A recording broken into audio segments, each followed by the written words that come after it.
The Tau homeworld, nestled in the Eastern Fringe of the galaxy, remained hidden from Imperial eyes for millennia, while humanity spread across the stars during the Great Crusade.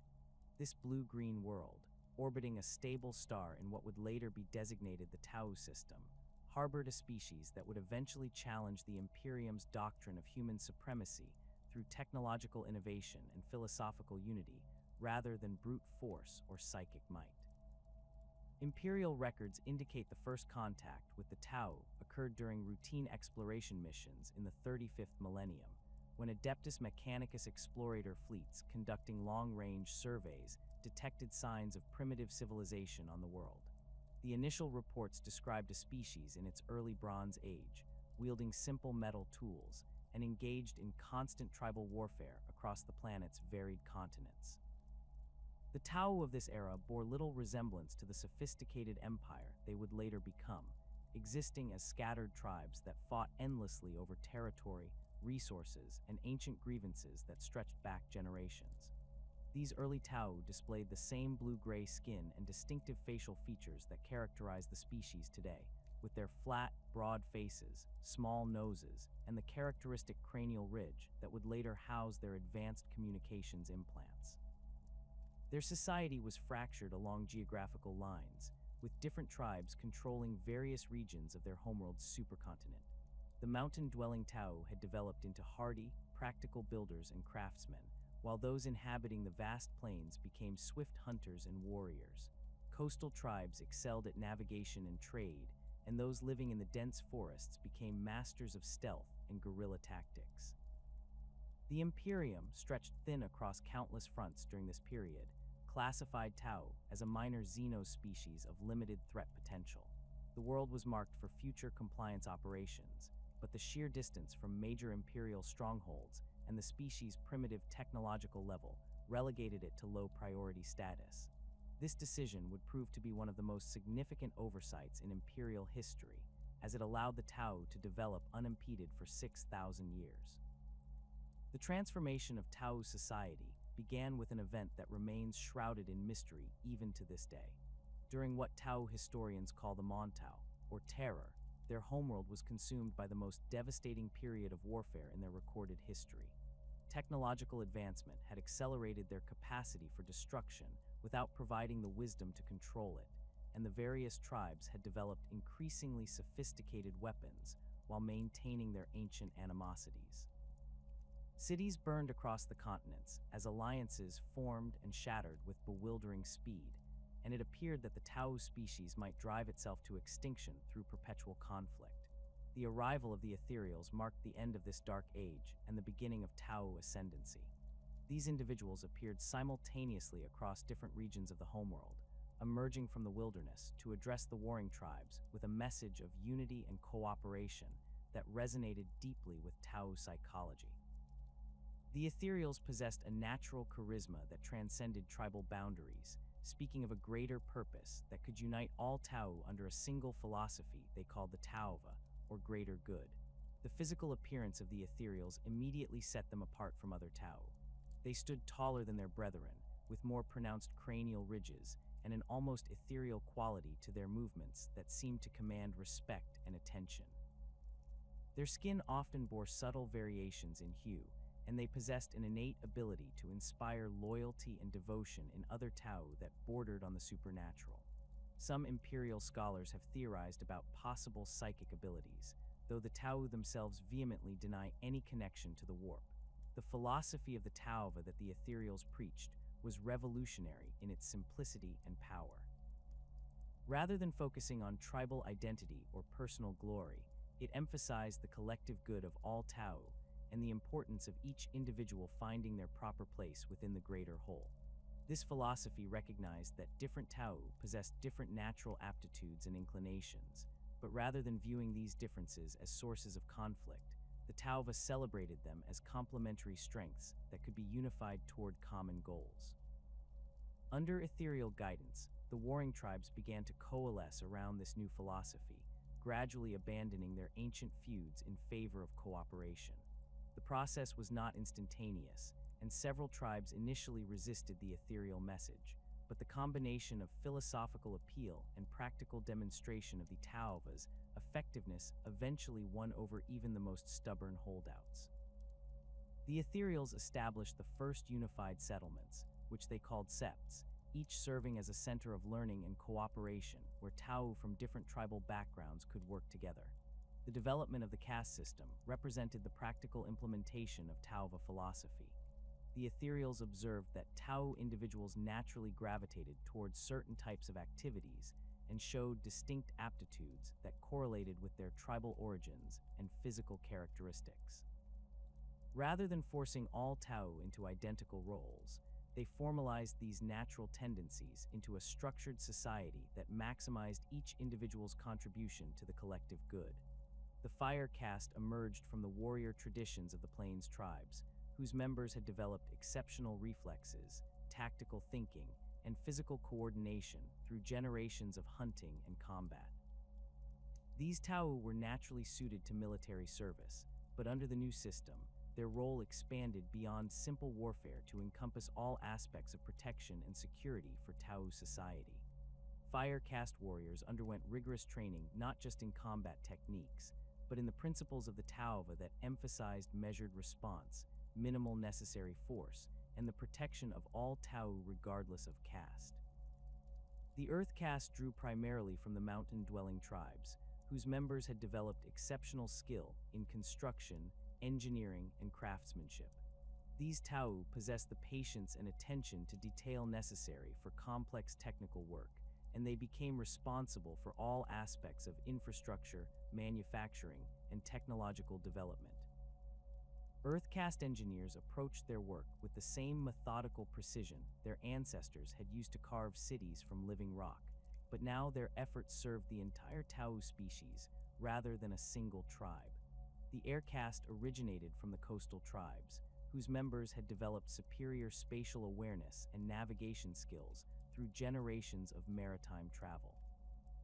These natural pilots became responsible for all aerial and space-based transportation, eventually evolving into the backbone of Tau interstellar capability. Air caste pilots possessed an intuitive understanding of three-dimensional movement that made them exceptional at maneuvering aircraft and spacecraft through complex environments. The water caste came from the forest-dwelling tribes, whose members had developed exceptional communication skills and diplomatic abilities through their role as mediators in intertribal trade and negotiation. These Tau became responsible for all aspects of commerce, diplomacy, and information management within Tau society.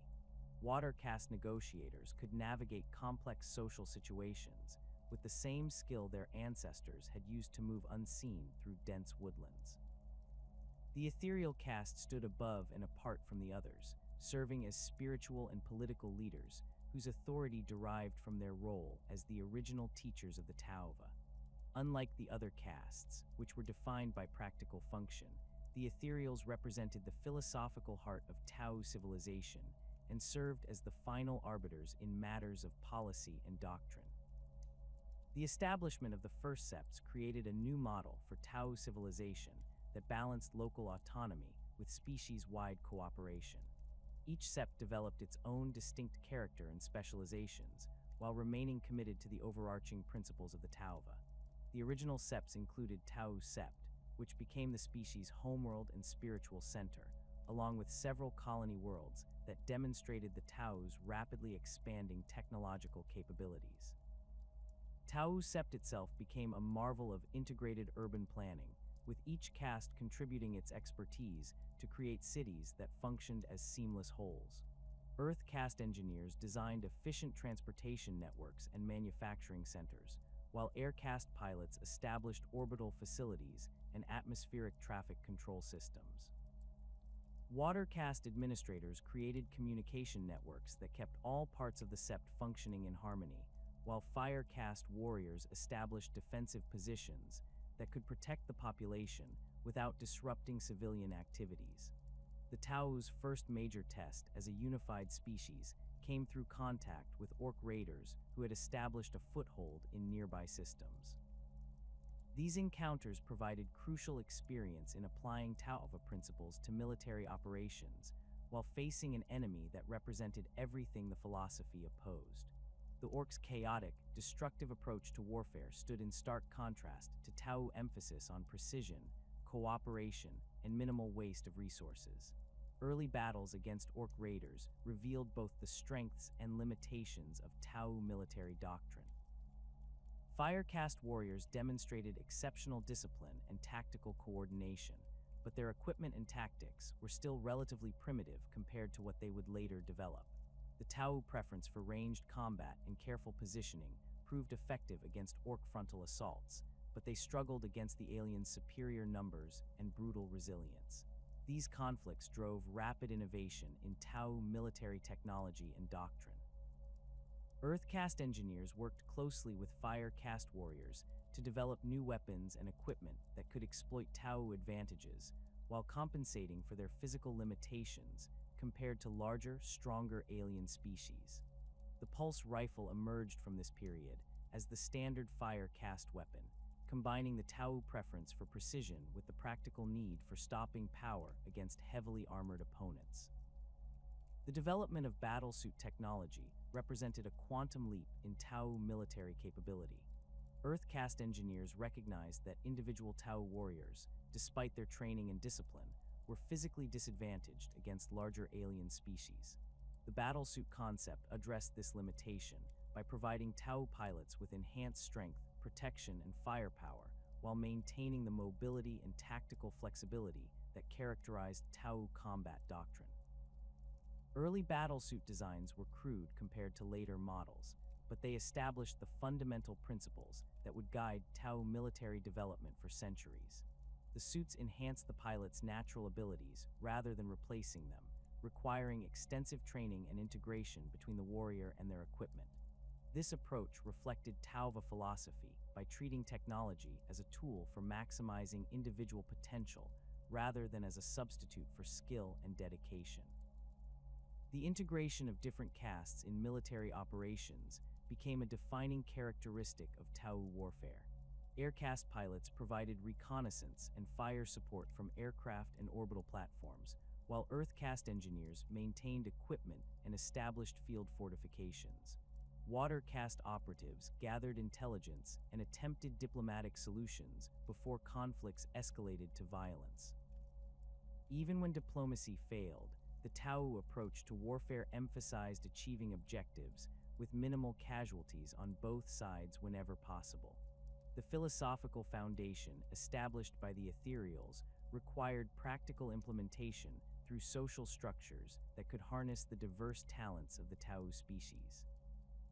The caste system that emerged represented more than simple occupational divisions.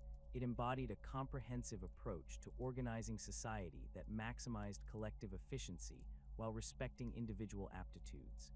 Each caste developed its own distinct culture, traditions, and specialized knowledge, yet all remained unified under the overarching principles of the Tauva.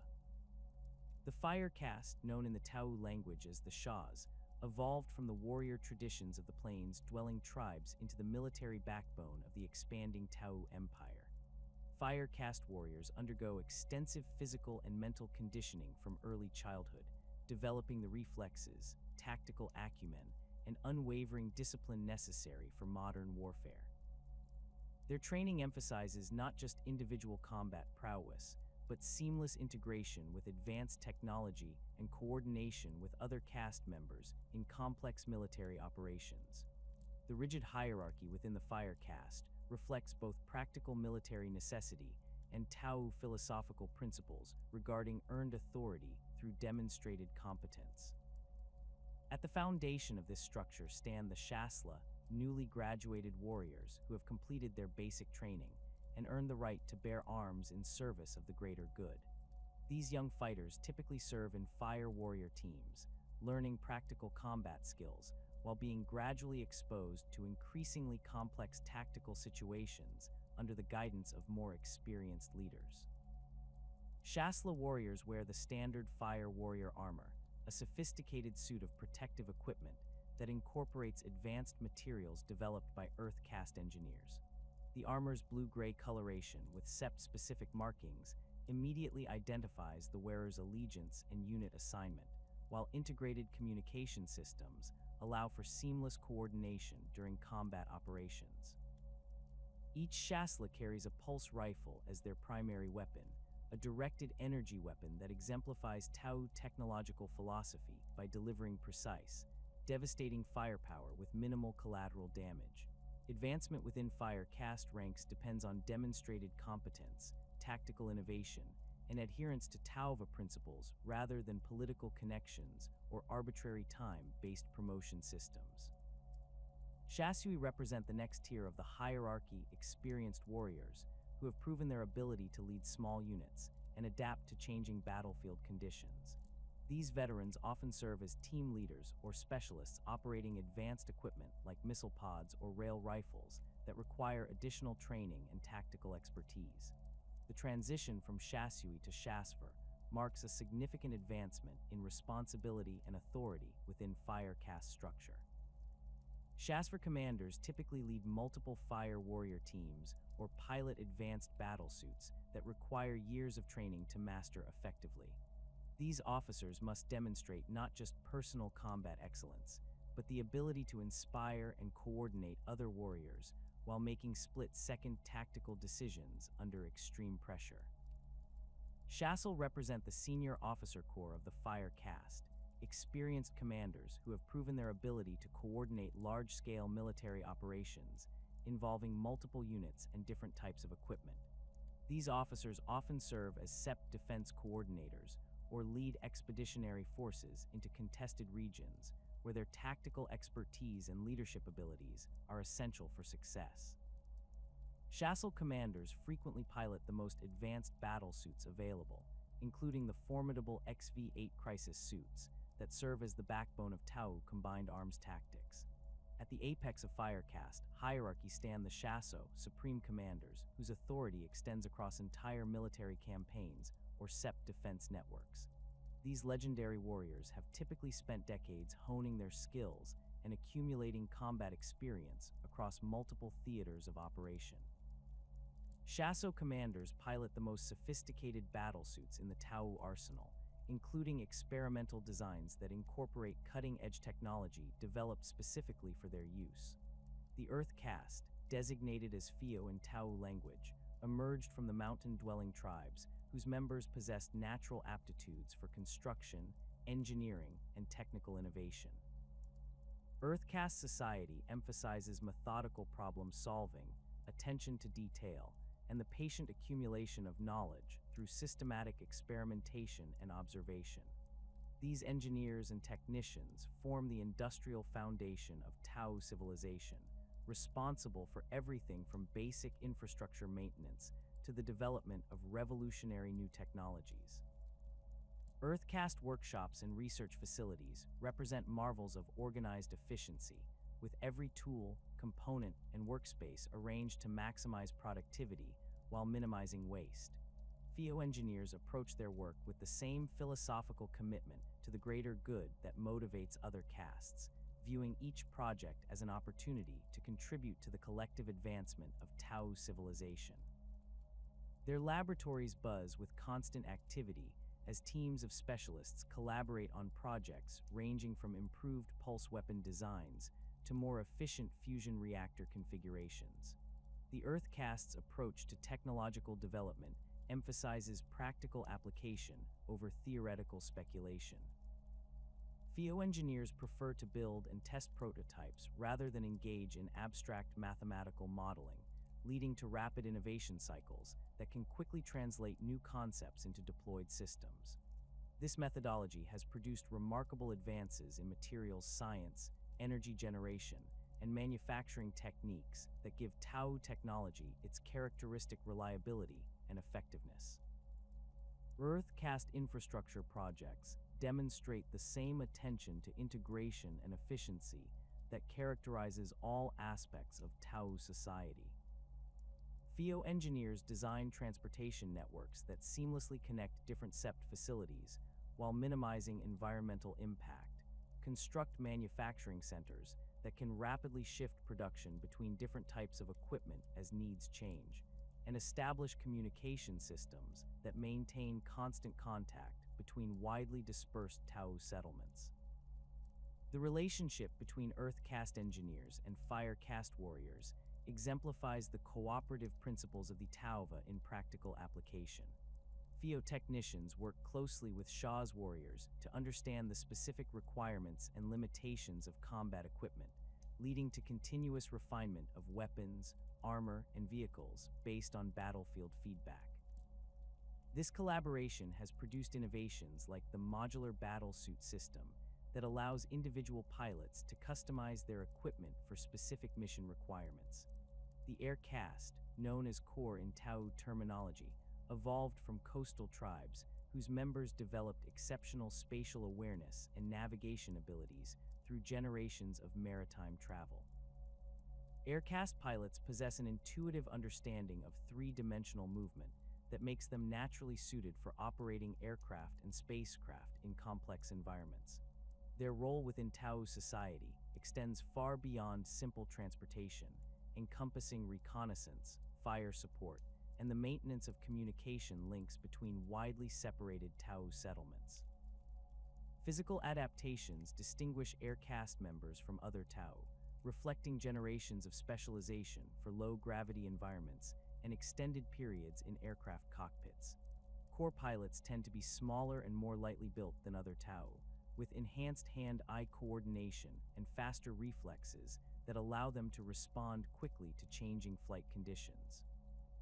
Their bone density is typically lower than ground-dwelling Tau, an adaptation that reduces their weight while maintaining sufficient strength for their specialized roles. Air caste training begins in early childhood with basic flight instruction using simple atmospheric craft, gradually progressing to more sophisticated vehicles as pilots demonstrate competence and dedication. Advanced core pilots eventually qualify for spacecraft operations, requiring additional training in void navigation, orbital mechanics, and the unique challenges of combat in three-dimensional space. The most skilled air caste pilots serve aboard the massive vessels that transport Tau expeditionary forces between star systems, navigating through the dangerous currents of the warp under the guidance of specially trained Earth caste technicians.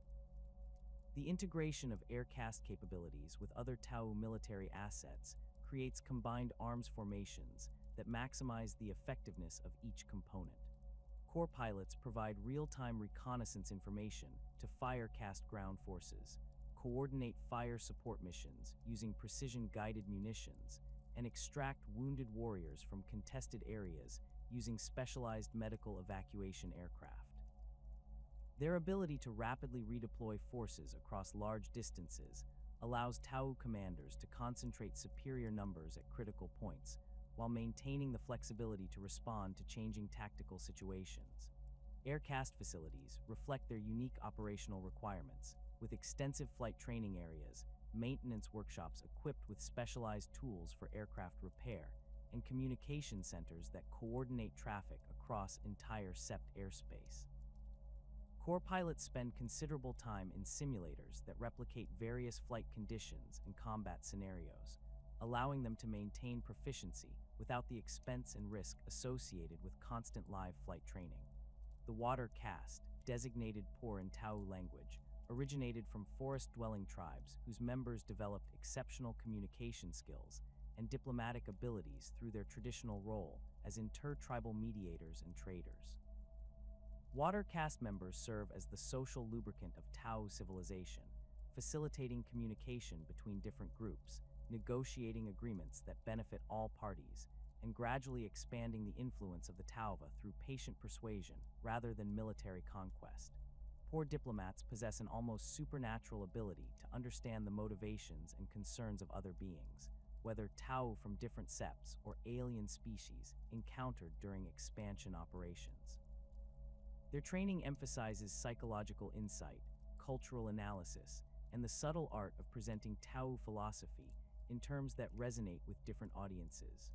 Water caste negotiators can spend months studying a particular species or culture before attempting formal contact, developing comprehensive strategies for introducing Tauva concepts in ways that seem natural and beneficial rather than imposed from outside. The water caste's role in Tau expansion cannot be overstated, as their diplomatic efforts often eliminate the need for military intervention while creating lasting alliances that strengthen the empire as a whole.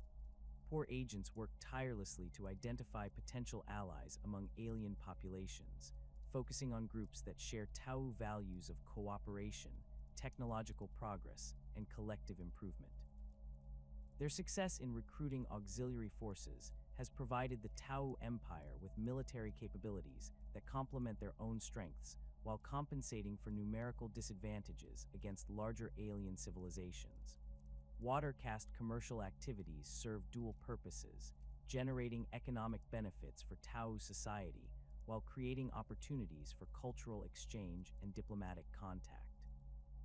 Poor traders establish trading posts in neutral territories where different species can interact safely, gradually building relationships that may eventually lead to formal alliance agreements. These commercial networks also provide valuable intelligence about alien military capabilities, political structures, and potential threats that might require fire caste intervention. The administrative functions of the water caste ensure smooth coordination between different Tau organizations and settlements. Poor bureaucrats maintain the communication networks that allow ethereal directives to reach every corner of Tau space, coordinate resource allocation between different septs based on changing needs and priorities, and manage the complex logistics required to support large-scale military operations across multiple star systems. Their work may lack the obvious drama of fire caste combat operations or earth caste technological breakthroughs, but it provides the organizational foundation that makes Tau expansion possible. Water caste training facilities emphasize practical experience in dealing with diverse populations and complex social situations. Poor students practice negotiation techniques using realistic scenarios based on actual diplomatic encounters, study the psychology and culture of various alien species, and learn to identify opportunities for advancing Tau interests through patient relationship building rather than aggressive confrontation. Advanced water caste operatives often specialize in particular types of diplomatic work, such as trade negotiations, military alliance discussions, or the delicate process of integrating newly contacted species into Tau society. The interaction between all four castes creates a synergistic effect that amplifies the capabilities of each individual component. Fire caste warriors provide security for water caste diplomatic missions, while poor negotiators work to minimize the need for military intervention through skillful diplomacy. Earth caste engineers develop the technological innovations that give Tau negotiators concrete benefits to offer potential allies, while air caste pilots provide the transportation and communication links that keep all Tau operations coordinated across vast distances.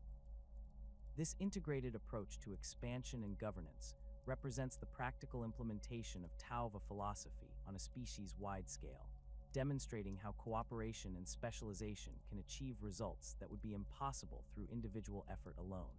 The emergence of the Ethereal caste during the Montau period remains one of the most enigmatic events in Tau history, shrouded in mystery that even the most dedicated Earth caste historians have been unable to fully unravel. These tall, graceful beings appeared simultaneously across different continents of the Tau homeworld, arriving at settlements torn apart by generations of warfare, with a message of unity that transcended tribal boundaries and ancient grievances. Their physical appearance immediately distinguished them from other Tau, standing notably taller with more pronounced cranial ridges, elongated limbs, and skin that often displayed subtle variations in hue ranging from pale blue-gray to deeper indigo tones. What made the Ethereals truly remarkable was not their distinctive appearance, but their unprecedented ability to inspire immediate loyalty and devotion in other Tau. Witnesses to early ethereal appearances described an almost hypnotic quality to their presence, as if their very proximity calmed aggressive impulses and opened minds to new possibilities. Warring tribal leaders who had spent decades locked in blood feuds found themselves setting aside weapons and listening intently to ethereal teachings about cooperation and collective purpose. This influence appeared to operate on multiple levels, combining rational philosophical arguments with what many imperial xenobiologists theorize might be sophisticated pheromone manipulation.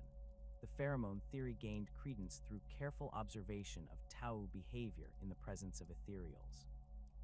Tau from all castes display measurable physiological changes when interacting with members of the Ethereal caste, including reduced stress hormone levels, increased production of neurotransmitters associated with social bonding, and enhanced cognitive receptivity to new ideas. These effects appear strongest during direct physical proximity, but can persist for extended periods after exposure, creating lasting behavioral modifications that reinforce ethereal authority and Tauva principles. The Ethereal caste established a hierarchical structure that reflects both their philosophical teachings and practical governance requirements. At the foundation of this hierarchy stand the Ennui, junior Ethereals who typically serve as advisors to local sept administrators or accompany military expeditions to provide guidance on Tauva interpretation.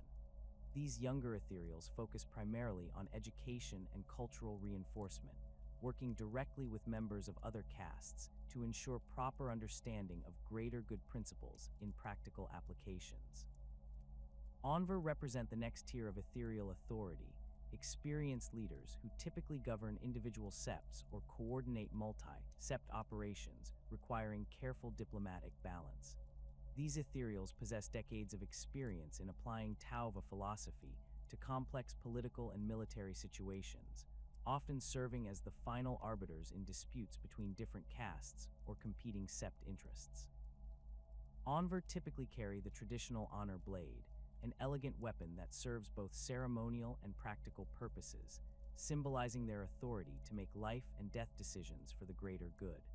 The Onal constitute the senior leadership of the Ethereal caste, individuals whose authority extends across multiple septs and who play crucial roles in shaping empire-wide policy and strategic direction. These supreme leaders typically specialize in particular aspects of Tau governance, with some focusing on military strategy, others on technological development, and still others on diplomatic expansion. Onal decisions carry enormous weight throughout Tau society, as their pronouncements are viewed as definitive interpretations of Tauva principles that must be followed without question. At the apex of ethereal hierarchy stood Onva, the master of the undying spirit, whose authority encompassed the entire Tau empire, and whose word was considered the ultimate expression of the greater good.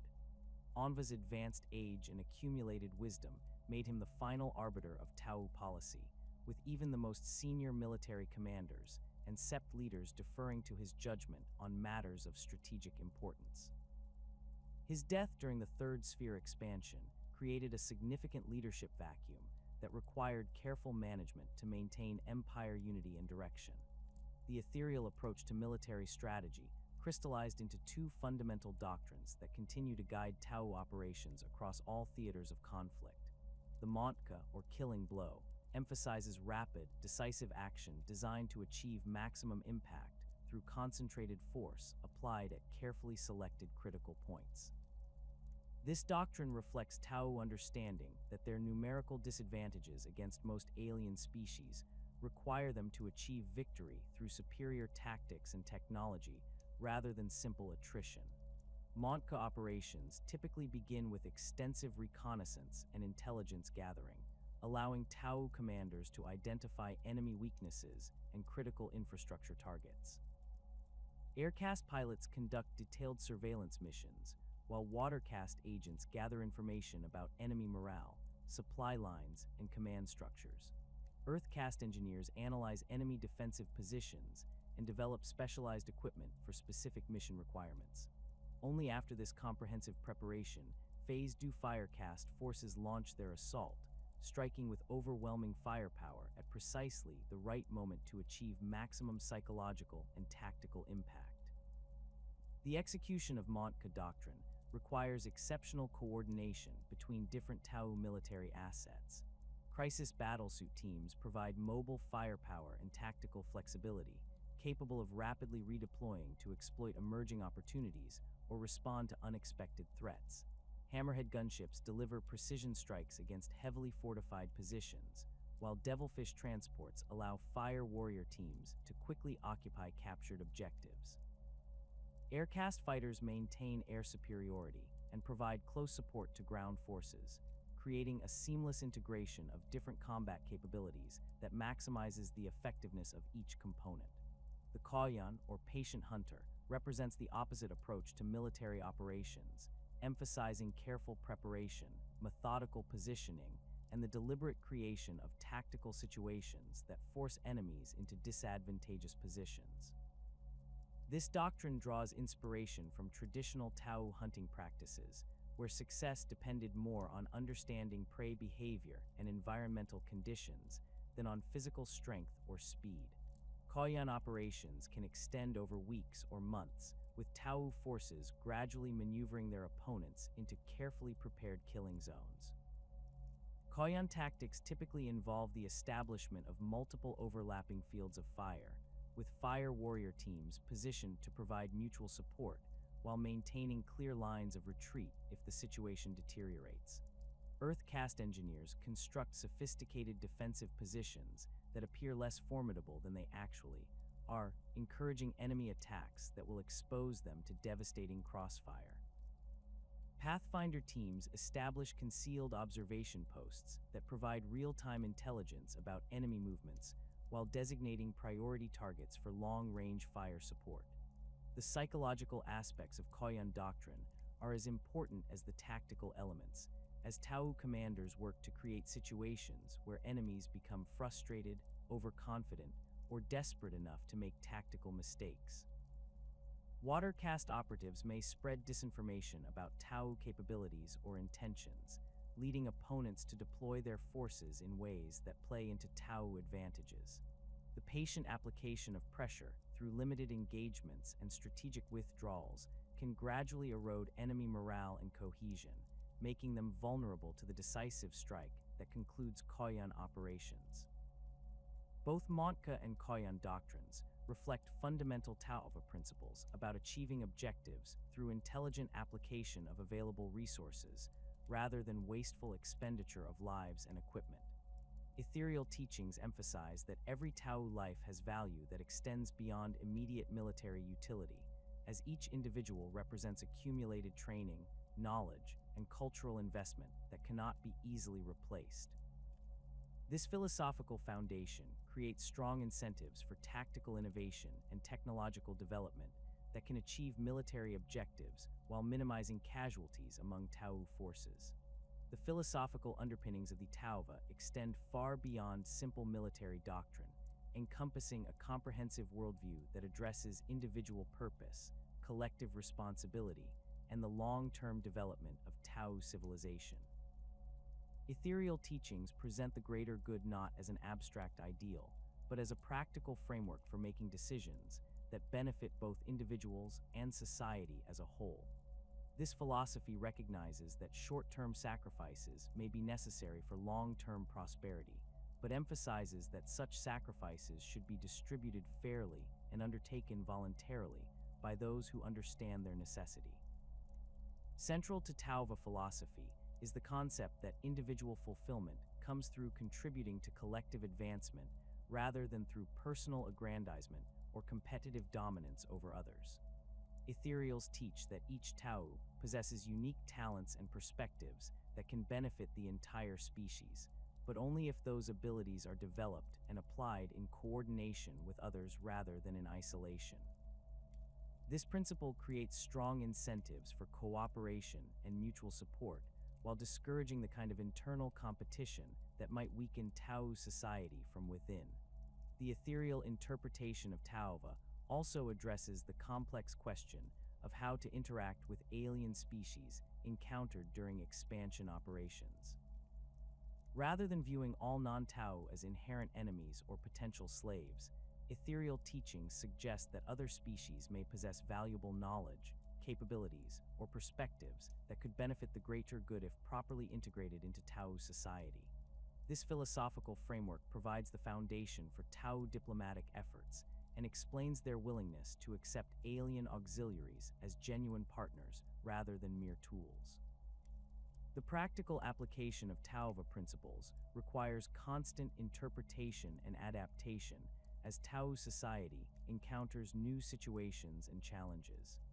Ethereals serve as the ultimate arbiters of these interpretations, providing guidance that maintains philosophical consistency while allowing for tactical and strategic flexibility.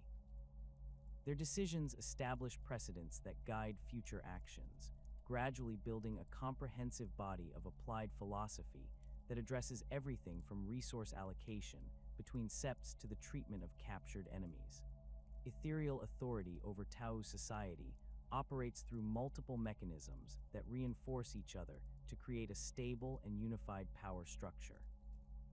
Their natural charisma and apparent pheromone influence provide immediate psychological reinforcement for their decisions, while their role as the original teachers of Tauva philosophy gives them unquestioned moral authority. The practical success of ethereal guidance in ending the Mont and creating Tau civilization provides empirical validation for their leadership, while the hierarchical structure of Tau society ensures that ethereal directives are transmitted efficiently throughout the empire. The integration of ethereal guidance with the specialized expertise of other castes creates a governance system that combines philosophical consistency with technical competence. Fire caste commanders provide military expertise and tactical recommendations, but Ethereals make the final decisions about when and how to employ military force. Earth caste engineers develop new technologies and propose infrastructure projects, but Ethereals determine which innovations align with Tauva principles and deserve resource allocation. Water caste diplomats conduct negotiations and gather intelligence, but Ethereals establish the strategic objectives and acceptable parameters for diplomatic agreements. This system of distributed expertise under unified philosophical guidance has proven remarkably effective at maintaining Tau unity and purpose across an expanding interstellar empire. Sept leaders separated by hundreds of light years can make decisions that complement rather than conflict with each other because they all operate within the same philosophical framework established by ethereal teachings. Military commanders can coordinate complex operations involving multiple septs because they share common doctrinal foundations and strategic objectives. The result is an empire that maintains coherent identity and purpose despite its rapid expansion and increasing diversity of challenges and opportunities. The technological supremacy that defines Tau military doctrine begins with their mastery of pulse technology, a directed energy weapons system that represents the culmination of millennia of Earth caste innovation and fire caste battlefield experience. Unlike the crude projectile weapons favored by many alien species, pulse technology harnesses controlled plasma discharges to deliver devastating kinetic and thermal energy with surgical precision. The fundamental principle underlying all pulse weapons involves the magnetic containment and acceleration of superheated plasma through precisely calibrated field generators, creating coherent energy bursts that maintain their destructive potential across extended ranges while minimizing collateral damage to surrounding structures and personnel. The basic pulse rifle carried by fire caste warriors demonstrates the elegance and effectiveness of Tau weapons design philosophy. Each rifle incorporates a compact fusion cell that provides sufficient power for hundreds of shots without requiring external power sources or cumbersome ammunition supplies.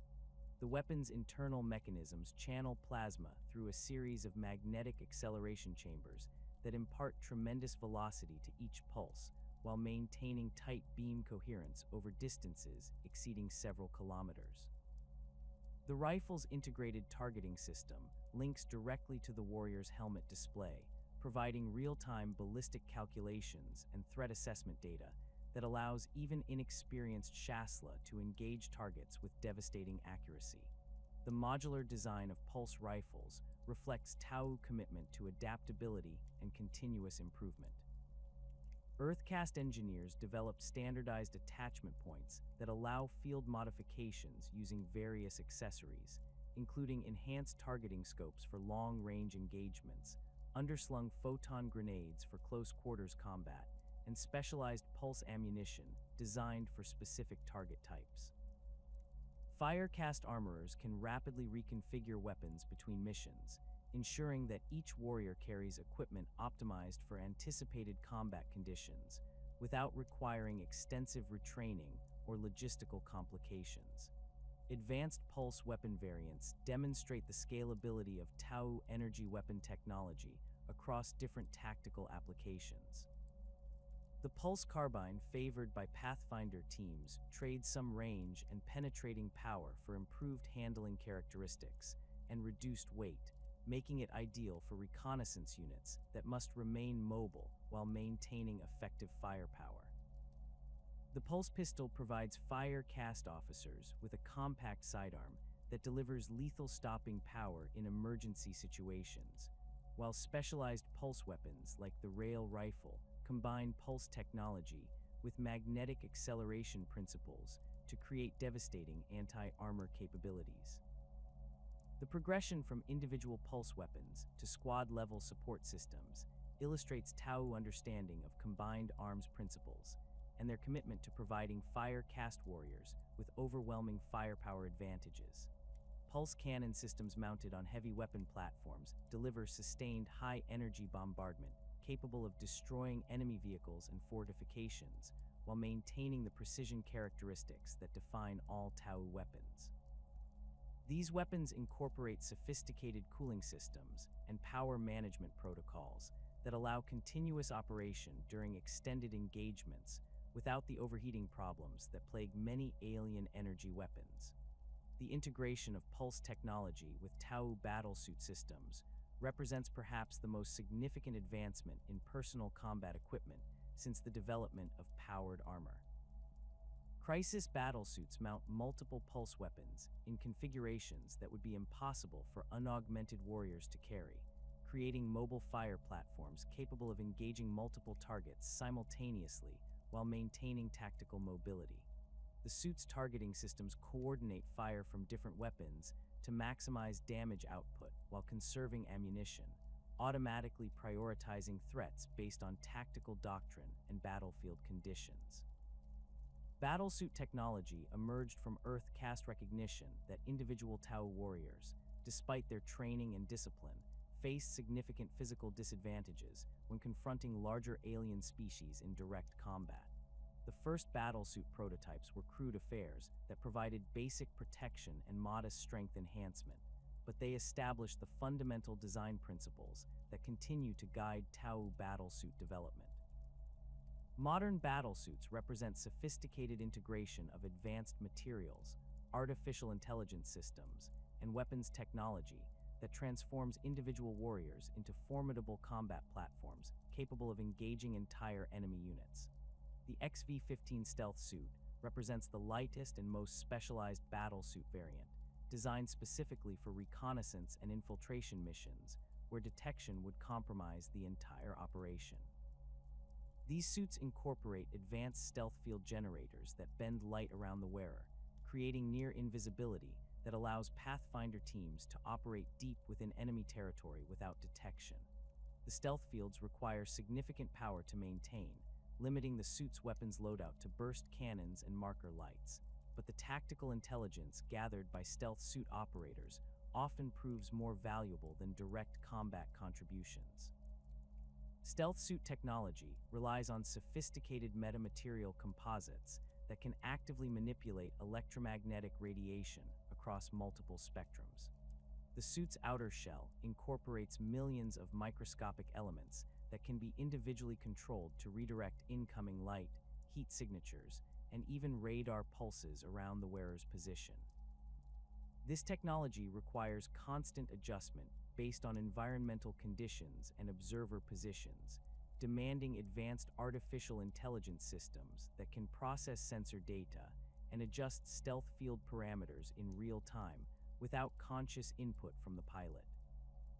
The XV-25 stealth suit represents an evolution of the basic stealth concept, incorporating improved power systems and enhanced weapons capabilities while maintaining the invisibility characteristics that make these units so effective.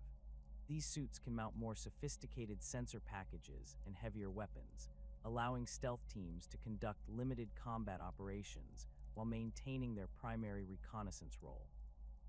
The improved power systems extend operational duration and enable more aggressive stealth field manipulation, creating temporary invisibility effects that can confuse enemies even during active combat. Crisis battlesuits designated XV-8 form the backbone of Tau Combined Arms Doctrine, providing the perfect balance of firepower, protection, and mobility that defines Tau tactical philosophy. These medium-weight suits allow experienced fire caste veterans to engage enemy forces with devastating effectiveness while maintaining the tactical flexibility necessary for rapid redeployment based on changing battlefield conditions. The modular weapon systems enable customization for specific mission requirements, with pilots able to mount combinations of pulse rifles, plasma rifles, fusion blasters, and missile pods depending on anticipated threats and tactical objectives. The XV-8 design philosophy emphasizes pilot integration rather than simple mechanical enhancement, requiring extensive training to achieve effective coordination between warrior instincts and suit capabilities. The neural interface systems allow experienced pilots to control weapons targeting, movement, and defensive systems through thought impulses, creating reaction times that approach those of unaugmented warriors while providing vastly superior firepower and protection. This integration becomes so complete that veteran pilots often describe their suits as extensions of their own bodies rather than separate pieces of equipment. Advanced crisis suit variants demonstrate Tau commitment to continuous technological improvement and battlefield adaptation. The XV-8-2 Crisis Iridium suit incorporates experimental armor materials that provide enhanced protection against enemy heavy weapons, while specialized sensor packages allow pilots to coordinate fire support missions and battlefield intelligence gathering. Commander variants designated XV-85 and XV-86 include sophisticated command and control systems that enable senior officers to coordinate entire battle groups while maintaining personal combat effectiveness. The XV-88 broadside battlesuit represents Tau dedication to long-range fire support and anti-armor warfare, mounting heavy rail rifles and high-yield missile systems that can engage enemy vehicles and fortifications at extreme distances. These suits sacrifice mobility for firepower, serving as mobile artillery platforms that provide devastating fire support for advancing fire warrior teams. The rail rifle technology incorporated into broadside suits represents the pinnacle of Tau magnetic acceleration weapons, capable of penetrating the heaviest enemy armor through sheer kinetic energy transfer. Broadside suit operations require careful coordination with other Tau forces to maximize effectiveness while minimizing vulnerability to enemy counterattacks. The suit's heavy weapons create distinctive energy signatures that enemy forces can detect and target, making concealment and fire position management critical tactical considerations. Earth-caste engineers developed specialized deployment protocols that allow broadside teams to establish firing positions, deliver devastating bombardment, and relocate before enemy forces can organize effective responses. The XV-104 Riptide represents the current pinnacle of Tau battlesuit technology, incorporating experimental systems that push the boundaries of what individual warriors can effectively control. These massive suits mount weapon systems typically reserved for vehicles, including ion accelerator cannons and heavy burst cannons that can devastate entire enemy formations. The Riptide's advanced reactor systems provide sufficient power for sustained combat operations, while sophisticated stabilization systems allow accurate fire even while moving at high speed across difficult terrain. Riptide operations require pilots with exceptional skill and experience, as the suit's massive size and complex systems demand split-second decision-making under extreme stress. The neural interface systems provide unprecedented integration between pilot and machine, but the cognitive load of controlling such sophisticated equipment can overwhelm inexperienced operators. Only the most elite fire caste veterans qualify for Riptide training, and even these warriors require months of preparation before achieving combat readiness. The development of artificial intelligence systems and drone technology represents another crucial aspect of Tau military innovation, providing force multiplication capabilities that help compensate for numerical disadvantages against larger alien civilizations. Tau drones operate under sophisticated AI protocols that enable autonomous operation while maintaining coordination with organic commanders and adherence to Tauva principles regarding proportional response and civilian protection. These systems represent Earth caste mastery of machine intelligence without the dangerous unpredictability that characterizes AI systems developed by other species. Gun drones provide basic fire support and reconnaissance capabilities, mounting twin pulse carbines and advanced sensor packages that allow them to operate independently or in coordination with fire warrior teams. The drone's compact size and advanced maneuverability enable them to access positions impossible for larger units, providing covering fire and tactical intelligence that significantly enhances fire cast effectiveness. Their AI systems include sophisticated target recognition protocols that prevent friendly fire incidents while ensuring aggressive engagement of legitimate threats. Shield drones incorporate advanced defensive field generators that can project protective barriers around friendly units, absorbing incoming fire and deflecting explosive attacks. These systems require tremendous power to maintain, limiting operational duration, but they provide crucial protection during critical phases of combat operations. The shield generators can be overloaded to create temporary area denial effects, generating electromagnetic pulses that disable enemy electronics while providing cover for Tau withdrawals or repositioning maneuvers. Marker drones serve as forward observers and target designation platforms, using sophisticated sensor arrays to identify priority targets and coordinate fire support missions. Their advanced targeting systems can penetrate enemy camouflage and electronic countermeasures, providing accurate target data that enables precision strikes from long-range weapons platforms.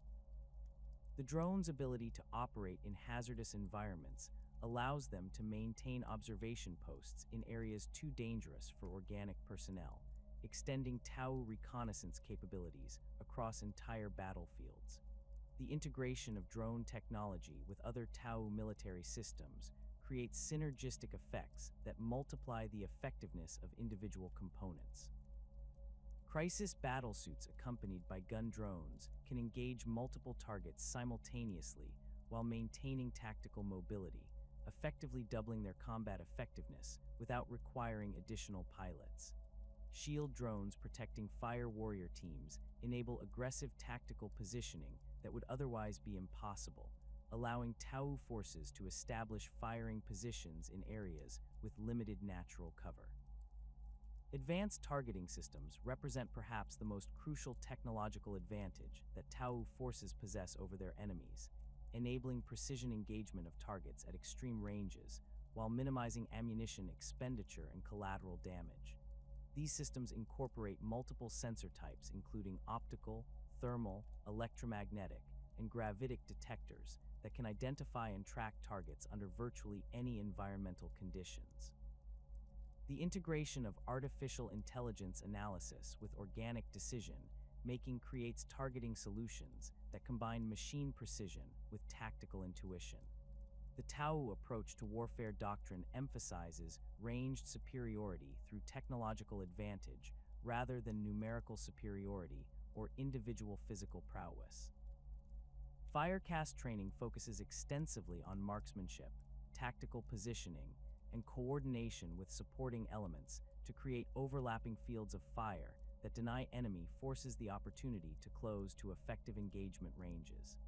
This doctrine recognizes Tau physical limitations compared to species like orcs or space marines, while leveraging their technological advantages and superior tactical coordination. Combined arms tactics represent the practical implementation of Tau warfare philosophy, integrating different types of units and weapon systems to create tactical formations that are more effective than the sum of their individual components. Fire warrior teams provide basic infantry capabilities and objective control, while crisis battlesuits deliver mobile firepower and tactical flexibility. Hammerhead gunships and broadside battlesuits provide long-range fire support, while Pathfinder teams conduct reconnaissance and target designation. Air caste fighters maintain air superiority and provide close support, creating seamless integration of ground and air assets. The Tau preference for avoiding close combat reflects both practical considerations and philosophical principles embedded in Tau teachings. Close combat negates many Tau technological advantages while exposing their physical limitations compared to larger, stronger alien species. More importantly, close combat typically results in higher casualties on both sides, conflicting with Tau principles regarding proportional response and the preservation of life whenever possible. Tau tactical doctrine emphasizes creating situations where enemies are forced to advance across open ground under devastating fire, eliminating threats before they can engage in melee combat. The systematic expansion of Tau civilization beyond their homeworld began in earnest during the 37th millennium, with what would later be designated the First Sphere expansion. This monumental undertaking represented the practical application of Tau philosophy on an interstellar scale, as the unified Tau Empire sought to extend the benefits of the greater good to suitable worlds within their local stellar neighborhood. The expansion was not a haphazard scramble for territory, but rather a carefully planned colonization effort that prioritized worlds with strategic value, natural resources, and environmental conditions suitable for Tau habitation. The selection criteria for First Sphere worlds reflected Tau understanding of sustainable expansion principles. Earth caste survey teams conducted extensive reconnaissance missions to identify planets with stable climates, adequate water resources, and mineral deposits necessary for industrial development. Air caste navigators mapped safe transit routes between candidate worlds, establishing the foundation for the interstellar transportation network that would support future expansion efforts. Water caste analysts evaluated each world's potential for supporting Tau population growth while maintaining ecological balance, ensuring that colonization efforts would create lasting settlements rather than temporary resource extraction operations. Viorla emerged as one of the most significant sept worlds established during the First Sphere expansion, chosen for its exceptional strategic position and natural defensive advantages. The world's twin suns created unique atmospheric conditions that challenged Tau adaptation capabilities while providing abundant solar energy for industrial applications. Viorla's surface featured vast desert regions broken by mountain ranges and scattered oasis settlements, requiring innovative approaches to water management and urban planning that pushed Earth caste engineering capabilities to new limits. The colonization of Viorla demonstrated Tau commitment to working with rather than against natural environmental conditions. Earth caste engineers designed settlement patterns that took advantage of natural wind patterns and thermal cycles, creating cities that required minimal artificial climate control while maximizing energy efficiency. The distinctive architecture of Viorla settlements incorporated advanced materials that could withstand extreme temperature variations while reflecting excess heat during the day and retaining warmth during cooler periods. Viorla's harsh environment produced fire caste warriors renowned throughout the Tau Empire for their exceptional endurance and tactical adaptability. The constant environmental challenges forced Viorla fire warriors to develop innovative training regimens and equipment modifications that enhanced their effectiveness in extreme conditions. These warriors became specialists in desert warfare and high-temperature operations, skills that proved invaluable during subsequent expansion efforts into similarly challenging environments. The sept's industrial development focused on specialized manufacturing capabilities that took advantage of abundant solar energy and unique mineral deposits found in the planet's desert regions. Viorla factories became centers for advanced materials research, developing new alloys and composite materials that could withstand extreme environmental conditions while maintaining the precision characteristics required for Tau technology. The SEP's research facilities also pioneered improvements in fusion reactor efficiency and energy storage systems that benefited the entire Tau empire. Sassia represented another crucial sept established during the First Sphere expansion, selected for its ideal environmental conditions and potential for supporting large-scale population growth. The world's temperate climate and abundant natural resources made it an obvious choice for major urban development, while its strategic position provided excellent access to multiple expansion routes for future colonization efforts. Sassia's surface featured extensive continents with diverse biomes ranging from temperate forests to fertile grasslands, providing opportunities for comprehensive terraforming and agricultural development. The development of Sassia showcased Tau mastery of integrated urban planning and environmental management. Earth caste engineers created cities that seamlessly blended with natural landscapes, incorporating living systems into architectural designs that enhanced rather than disrupted local ecosystems. The SEP's transportation networks utilized advanced magnetic levitation systems that eliminated ground-level pollution while providing rapid transit between widely separated urban centers. Sassia's educational institutions became legendary throughout the Tau Empire for their comprehensive training programs and innovative teaching methods. The SEP's academies attracted students from across Tau's space, offering specialized curricula that combined theoretical knowledge with practical application in real-world environments. Firecast military academies on Sassia developed advanced tactical doctrines that influenced Tau military thinking for generations, while Earthcast technical institutes pioneered new approaches to engineering education that emphasized creative problem-solving and interdisciplinary collaboration.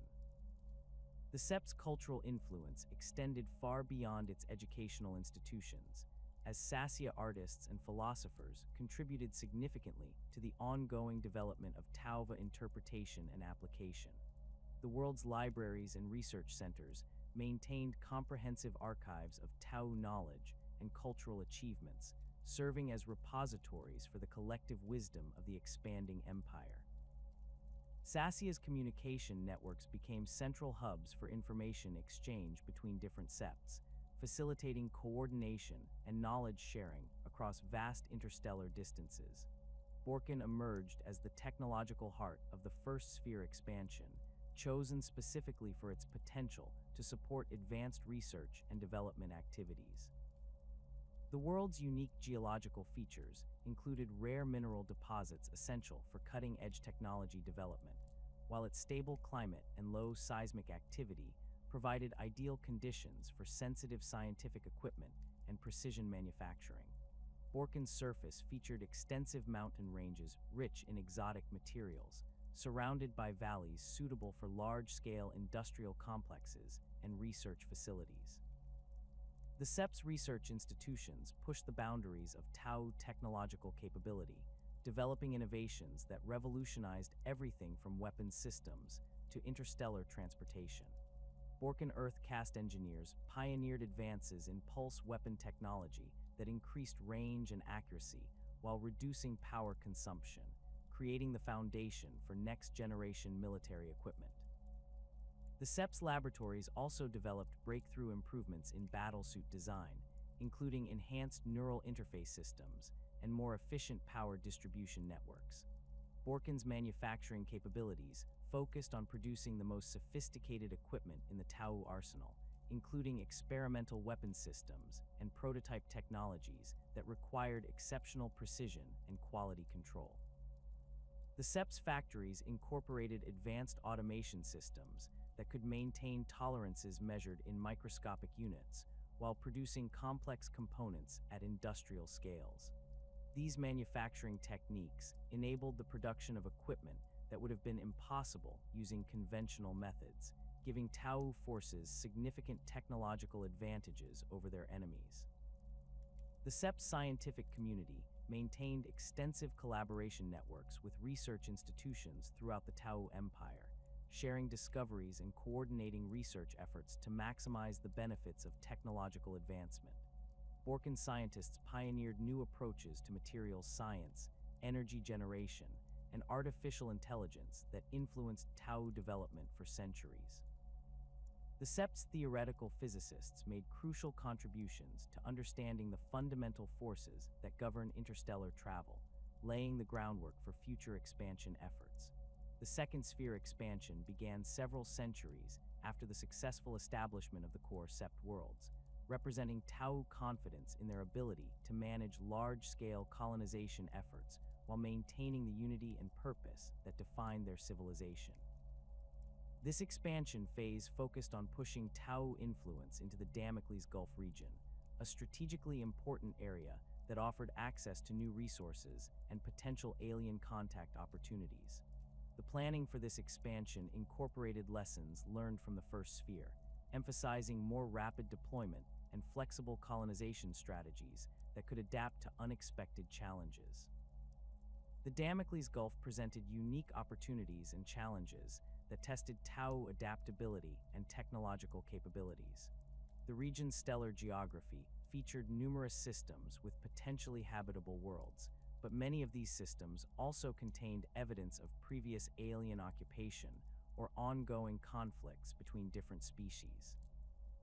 Tau expansion into this region required careful balance between aggressive colonization and diplomatic caution, as premature military action could trigger conflicts that would drain resources needed for peaceful development. Kelshan emerged as one of the most important frontier septs established during the Second Sphere expansion, chosen for its strategic position and defensive potential despite significant environmental challenges.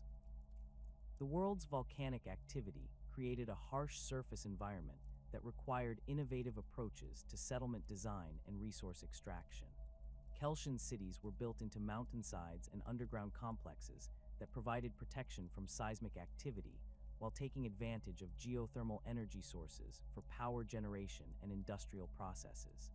The Sept's unique environment produced fire caste warriors with exceptional skills in underground combat and siege warfare.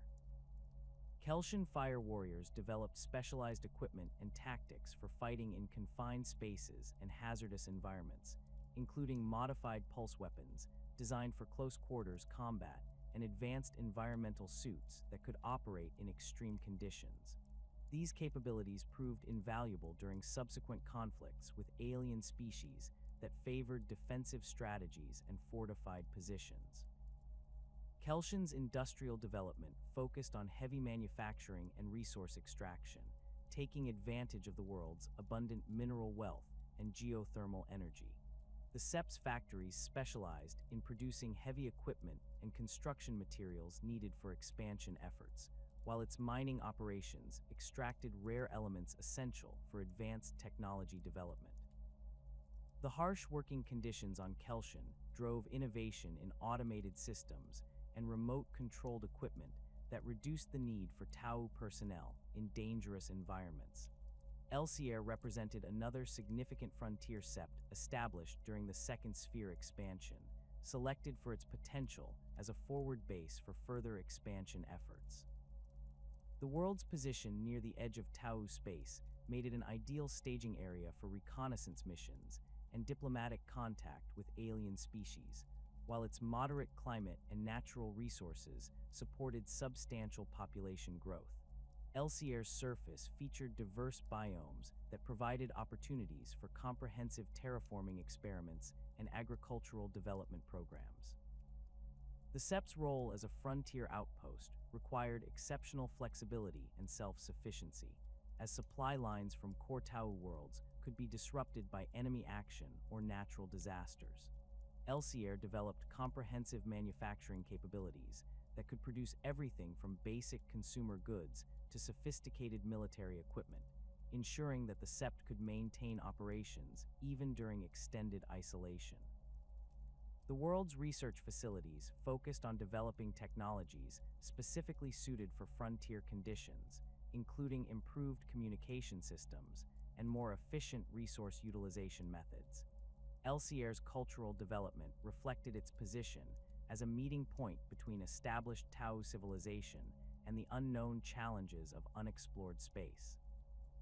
The SEP's educational institutions emphasized adaptability and creative problem solving, preparing students for careers that might require them to operate in unpredictable environments with limited resources. The world's artists and philosophers explored themes related to expansion and discovery, contributing to ongoing discussions about Tauva application in frontier situations. The Third Sphere expansion began in the wake of the Great Rift's opening, a catastrophic event that fundamentally altered the strategic situation throughout the galaxy. The massive warp storm that split the galaxy in half created new opportunities for Tau expansion, while simultaneously presenting unprecedented challenges that tested every aspect of Tau civilization. The expansion planning incorporated hard-won knowledge from previous efforts, while adapting to the dramatically changed galactic environment that emerged after the Rift's formation. The opening of the Great Rift disrupted established warp routes and created new navigational hazards that required innovative approaches to interstellar travel. Air caste navigators worked closely with Earth caste technicians to develop new navigation techniques that could safely traverse the altered warp currents, while water caste analysts evaluated the political implications of the galaxy's division. The Rift's effects on alien civilizations created opportunities for diplomatic contact and potential alliance building, as many species found themselves isolated from their previous power structures and more receptive to Tau offers of cooperation. The colonization efforts beyond the Stardied Nexus represented the most ambitious expansion project in Tau history, pushing their civilization into regions of space that had never before been explored by any known species. These worlds offered tremendous potential for resource extraction and population growth, but they also presented unique challenges that required innovative solutions and unprecedented cooperation between different castes. The distance from established Tau worlds meant that new colonies had to achieve self-sufficiency more rapidly than previous expansion efforts, driving technological development and organizational innovation. The establishment of colonies beyond the Stardied Nexus demonstrated Tau mastery of advanced terraforming techniques and closed-loop ecological systems. Earth caste engineers developed sophisticated atmospheric processors that could transform marginal worlds into habitable environments within decades rather than centuries, while biological specialists created integrated ecosystems that could support Tau populations without requiring constant external inputs. These achievements represented the culmination of centuries of scientific development and practical experience gained through previous expansion efforts. The Fourth Sphere expansion began with tremendous optimism and ambitious goals, representing Tau confidence in their ability to overcome any obstacle through technological innovation and philosophical unity. The expansion fleet assembled for this effort included the most advanced ships and equipment available, along with carefully selected personnel representing the best of each caste. The fleet's mission parameters included establishing new colonies in strategically important regions while conducting comprehensive surveys of previously unexplored space. The tragic fate of the Fourth Sphere fleet in the warp became one of the most significant disasters in Tau history, demonstrating the limitations of even the most advanced technology when confronted with the chaotic forces that govern interstellar travel. The fleet's entry into warp space proceeded normally according to all available sensor data, but something went catastrophically wrong during the transit that resulted in the apparent destruction or disappearance of the entire expedition. The loss of so many experienced personnel and advanced equipment represented a devastating blow to Tau expansion capabilities. The discovery of the Stardied Nexus emerged from desperate attempts to locate survivors from the Fourth Sphere fleet, as search and rescue operations pushed Tau exploration capabilities to their absolute limits. Air caste navigators detected unusual warp current patterns that suggested the presence of a stable passage through otherwise impassable regions of space, leading to the identification of what appeared to be a natural phenomenon that could facilitate safe interstellar travel. The Nexus represented a potential solution to the navigation challenges that had plagued Tau expansion efforts, offering access to previously unreachable regions of space. The investigation of the star-dyed Nexus revealed complex interactions between natural warp currents and artificial structures of unknown origin, suggesting that some ancient civilization had modified the local space-time geometry to create stable transit routes. Earth caste scientists worked tirelessly to understand the principles underlying the Nexus's operation, while water caste analysts evaluated the political and strategic implications of this discovery. The Nexus offered tremendous opportunities for future expansion, but it also raised disturbing questions about the fate of its original creators and the potential dangers of relying on technology that Tau science could not fully comprehend. The establishment of distinct sept worlds during the Tau expansion phases created specialized centers of excellence that became the backbone of the Empire's military, technological, and cultural development. Each sept developed unique characteristics shaped by their environmental conditions, strategic importance, and the particular challenges they faced during colonization. These worlds evolved beyond simple colonies to become integral components of the Tau war machine, each contributing specialized capabilities that enhance the Empire's overall effectiveness while maintaining the philosophical unity that defined Tau civilization. Viorla Sept stands as perhaps the most aggressive and militaristic of all Tau worlds, earning its designation as the hot-blooded through the exceptional martial prowess of its fire caste warriors.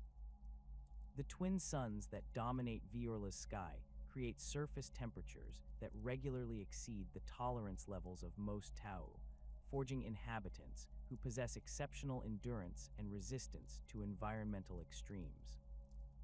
The constant heat and intense solar radiation have shaped every aspect of life on Viorla, from the distinctive red-orange coloration of its city's thermal-resistant architecture to the modified cooling systems integrated into standard fire warrior armor worn by the Sept's military forces. The harsh environment of Viorla has produced fire caste warriors whose training regimens exceed even the demanding standards typical of Tau military preparation. Viorla fire warriors routinely conduct combat exercises during the planet's brutal midday periods, when surface temperatures can reach levels that would incapacitate fighters from other septs within minutes. This extreme conditioning creates warriors capable of maintaining peak combat effectiveness in environments that would severely degrade the performance of less prepared forces, making Viorla units particularly valuable for operations on desert worlds or industrial facilities with high ambient temperatures. The Sept's military academies have developed specialized combat doctrines that emphasize aggressive tactics and rapid decisive action, reflecting the impatient temperament that characterizes many Viorla inhabitants. Unlike the patient, methodical approaches favored by other septs, Viorla tactical doctrine prioritizes overwhelming initial assaults designed to shatter enemy resistance before prolonged engagements can develop. This philosophy has produced some of the most effective shock assault units in the Tau military, capable of breaking enemy defensive positions through sheer audacity and superior firepower concentration.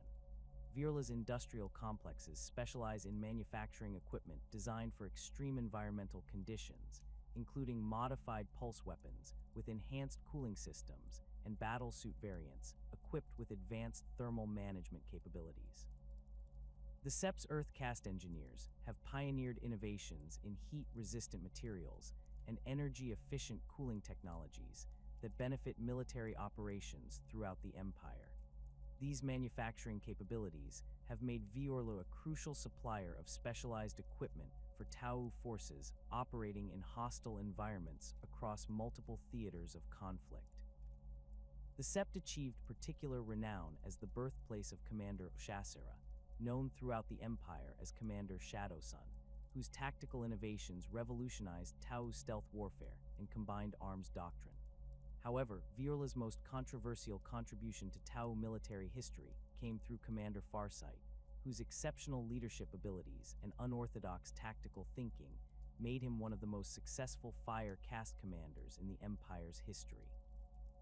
Farsight's early career demonstrated the aggressive spirit and tactical innovation that characterized Viorla military culture, as he consistently achieved victory against numerically superior enemies through bold strategic decisions and personal leadership that inspired absolute loyalty among his subordinates.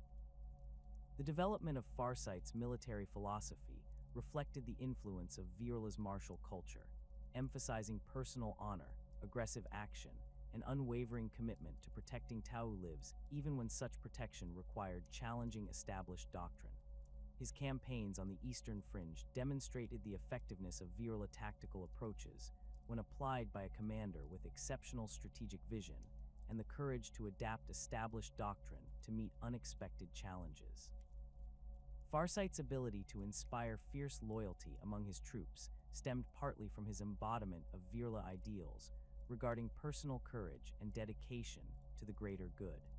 The tragic schism that eventually separated Farsight from the main Tau Empire originated in philosophical differences regarding the interpretation of Tau principles and the proper relationship between individual conscience and institutional authority. Farsight's experiences fighting chaos forces and other threats on the Eastern Fringe led him to question certain aspects of Ethereal guidance, particularly regarding the use of alien technology and the appropriate response to existential threats facing Tau civilization.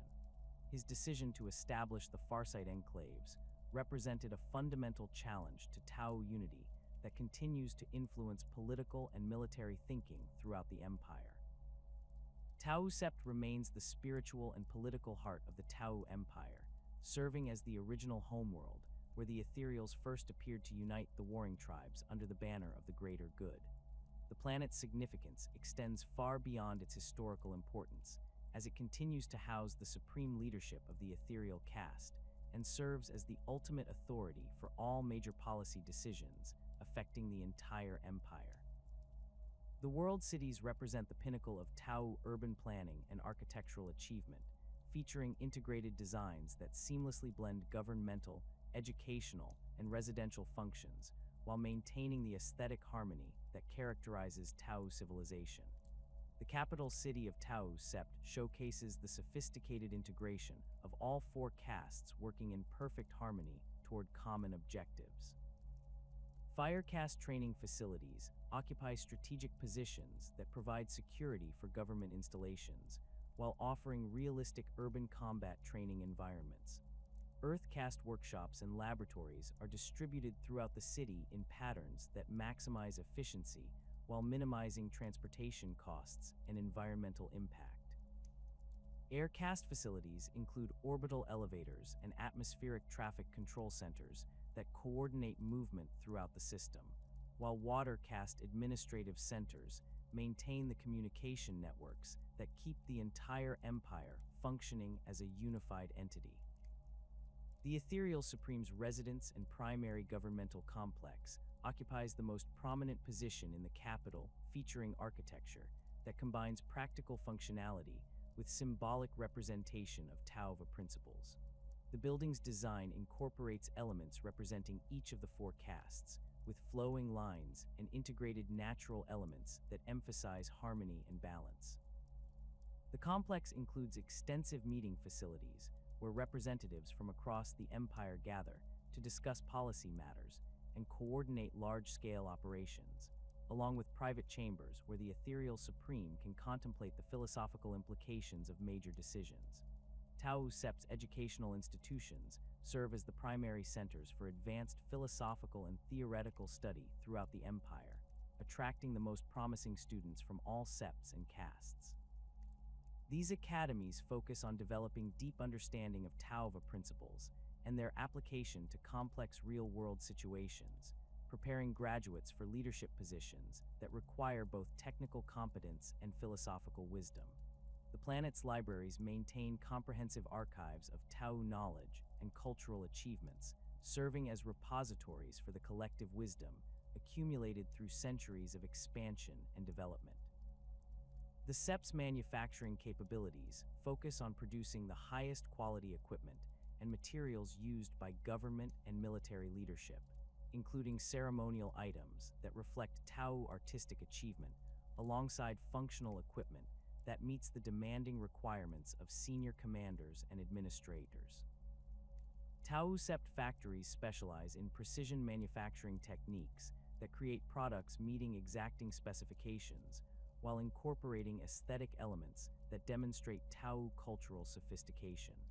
These manufacturing facilities also serve as testing grounds for new production techniques and quality control methods that are subsequently implemented throughout the Empire.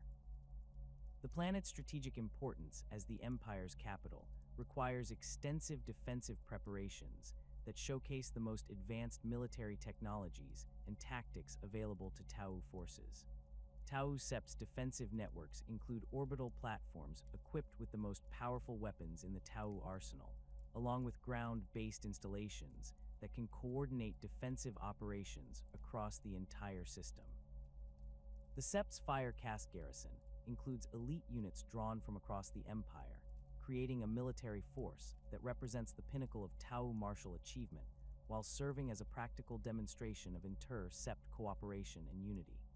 Sept has earned recognition throughout the Tau Empire as the premier center for military education and training, producing fire caste officers whose tactical expertise and leadership abilities have shaped Tau military doctrine for generations. The Sept's temperate climate and diverse terrain provide ideal conditions for comprehensive military training programs that can simulate virtually any environmental condition Tau forces might encounter during expansion operations.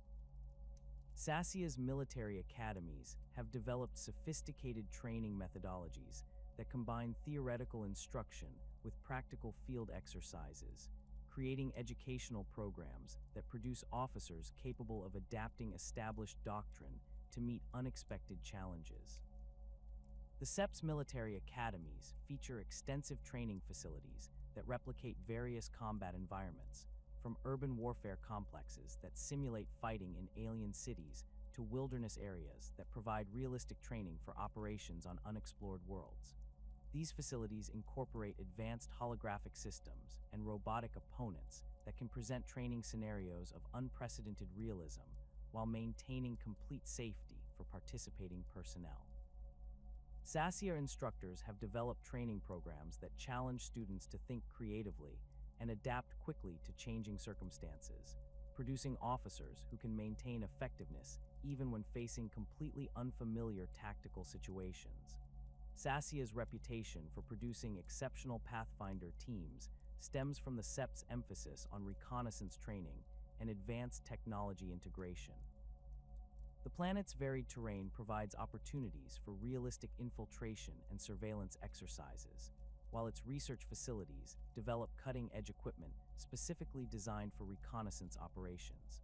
Sassia Pathfinder teams are renowned for their ability to operate independently in hostile territory for extended periods while maintaining communication with command elements and providing accurate intelligence about enemy positions and capabilities.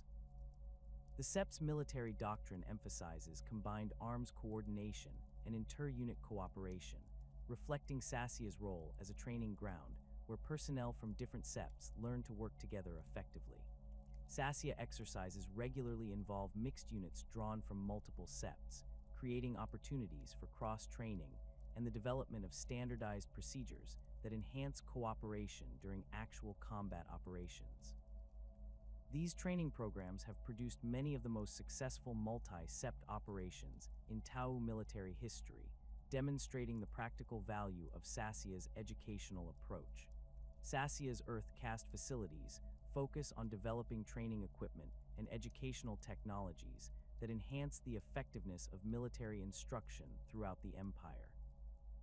The Sept's engineers have pioneered advances in simulation technology, virtual reality training systems, and adaptive learning programs that can customize instruction based on individual student needs and learning styles. These innovations have been implemented across Tau space, improving the quality and efficiency of military training while reducing the time required to prepare new personnel for combat operations. The Sept's cultural influence extends beyond military education, as Sassia scholars and philosophers have made significant contributions to ongoing discussions about Tauva interpretation and application in complex situations. The planet's academic institutions maintain extensive research programs that examine the philosophical foundations of Tau civilization while exploring practical applications of greater good principles in various contexts. Sassia's intellectual community has produced influential works on military ethics, leadership theory, and the proper relationship between individual initiative and collective responsibility. Borkin Sept represents the technological heart of the Tau Empire, where Earth caste innovation pushes the boundaries of scientific knowledge and engineering capability to create the advanced technologies that give Tau forces their decisive advantages over alien enemies. The Sept's research facilities house the most sophisticated scientific equipment available to Tau civilization, along with experimental laboratories where theoretical concepts are transformed into practical applications that enhance every aspect of Tau society. Borkin's unique geological features include rare mineral deposits that are essential for cutting-edge technology development, while its stable climate provides ideal conditions for precision manufacturing and sensitive scientific research. The Sept's research institutions operate at the forefront of multiple scientific disciplines simultaneously, with Earth caste teams working on projects ranging from fundamental physics research to practical engineering applications that can be implemented immediately. Borkin laboratories have produced breakthrough advances in pulse weapon technology, including improvements in energy efficiency, targeting accuracy, and ammunition capacity that have been incorporated into weapon systems throughout the Tau military. The Sept's materials science research has yielded new alloys and composite materials that provide enhanced protection while reducing weight, enabling the development of more effective armor systems and battlesuit designs. Borkin's manufacturing capabilities focus on producing the most sophisticated and technically advanced equipment in the Tau arsenal, including prototype weapon systems and experimental technologies that require exceptional precision and quality control. The Sept's factories incorporate automation systems that can maintain tolerances measured in microscopic units while producing complex components at industrial scales, enabling the creation of equipment that would be impossible to manufacture using conventional techniques. These advanced manufacturing methods have revolutionized Tau production capabilities while establishing new standards for quality and reliability that benefit the entire empire. The Sept's artificial intelligence research programs have yielded significant advances in drone technology and automated systems that multiply Tau combat effectiveness while reducing personnel requirements. Borkin AI specialists have developed sophisticated control algorithms that enable drone units to operate with unprecedented autonomy while maintaining coordination with organic commanders and adherence to Tau tactical doctrine. These innovations have created force multiplication capabilities that help compensate for Tau numerical disadvantages against larger alien civilizations, while maintaining the precision and discrimination that characterize Tau military operations. Borkin's theoretical physics research has contributed to fundamental understanding of the forces governing interstellar travel and communication, laying the groundwork for improved FTL drive systems and more reliable long-range communication networks. The Sept scientists have made crucial discoveries regarding warp current behavior and the interaction between normal space and the Imperium, knowledge that has enabled more efficient and safer interstellar navigation techniques. These theoretical advances have practical applications that enhance Tau expansion capabilities while reducing the risks associated with long-distance space travel. The Sept's collaborative research networks maintain extensive connections with scientific institutions throughout the Tau Empire, facilitating knowledge sharing and coordinated research efforts that maximize the benefits of technological advancement. Borkin scientists regularly exchange personnel and information with colleagues from other Septs, creating interdisciplinary research teams that can tackle complex problems requiring diverse expertise. This collaborative approach has accelerated the pace of technological development while ensuring that new innovations are rapidly disseminated throughout Tau civilization for maximum benefit. The expansion of the Tau Empire beyond their original homeworld brought them into contact with numerous alien species, many of which possessed capabilities that complemented Tau's strengths while compensating for their inherent limitations. Rather than following the Imperial model of xenocide or subjugation, the Tau embraced a philosophy of integration that sought to incorporate useful alien populations into their growing empire as valued partners rather than mere servants. This approach reflected core Tauva principles regarding the optimization of collective potential through diversity and cooperation, creating a multi-species civilization that drew strength from the unique capabilities of each constituent population. The Kroot represent perhaps the most significant auxiliary species within the Tau Empire, serving as close combat specialists whose evolutionary adaptations provide capabilities that standard Tau forces cannot match. These avian-descended carnivores possess a unique biological trait that allows them to absorb genetic material from consumed prey, gradually incorporating beneficial characteristics into their own physiology over successive generations. This evolutionary flexibility has enabled Kroot populations to adapt to diverse environments and combat roles while maintaining their fundamental identity as skilled hunters and warriors. Kroot society operates under the leadership of shapers, experienced individuals who guide their kindred's evolutionary development through careful selection of prey and strategic consumption of genetic material. These leaders possess deep understanding of how different genetic traits will affect their followers' capabilities, making calculated decisions about which enemies to consume and which characteristics to incorporate into their kindred's evolutionary path. Shapers maintain extensive oral traditions that preserve knowledge about successful genetic combinations and the long-term consequences of various evolutionary choices, ensuring that their decisions benefit future generations rather than merely addressing immediate tactical needs. The physical appearance of Kroot varies significantly between different kindreds based on their evolutionary history and the prey species they have consumed over generations. Standard Kroot warriors stand approximately as tall as Tau fire warriors, but possess a more muscular build with pronounced avian features, including beaked faces, keen eyes adapted for hunting, and powerful legs that enable impressive leaping abilities. Their arms terminate in sharp talons capable of rending flesh and armor, while their digitigrade legs provide exceptional speed and agility across varied terrain. Kroot skin typically displays mottled patterns in earth tones that provide natural camouflage, though specific coloration varies based on environmental adaptation and genetic inheritance. Kroot military organization centers around kindreds led by experienced shapers who coordinate their followers' activities based on tactical requirements and evolutionary objectives. These kindreds typically include between 20 and 50 warriors, though larger formations can be assembled for major operations by combining multiple kindreds under senior shaper leadership. Kroot warriors carry a variety of weapons, including traditional Kroot rifles that fire solid projectiles, close combat weapons designed to complement their natural talons, and scavenged equipment taken from defeated enemies.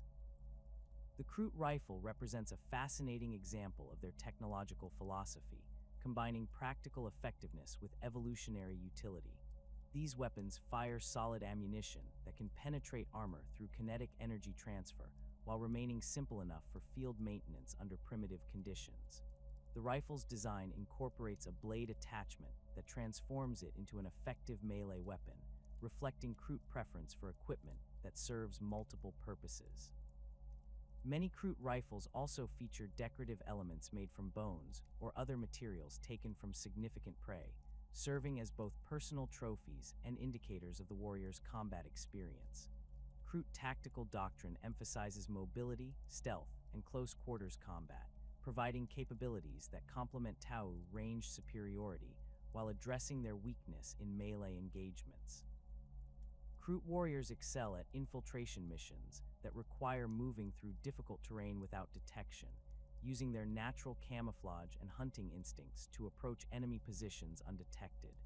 Their ability to consume fallen enemies provides both psychological warfare benefits and practical intelligence gathering, as consumed genetic material can sometimes provide insights into enemy capabilities and weaknesses. The integration of Kroot forces with Tau military units creates combined formations that maximize the strengths of both species while minimizing their respective weaknesses. Tau fire warriors provide long-range fire support and advanced technology, while Kroot warriors handle close combat situations and reconnaissance missions that would be difficult for Tau forces. This cooperation has proven particularly effective in urban warfare environments where Tau preference for ranged combat can be negated by confined spaces and limited sight lines. Kroot evolutionary adaptation has produced specialized variants that serve specific military roles within Tau formations.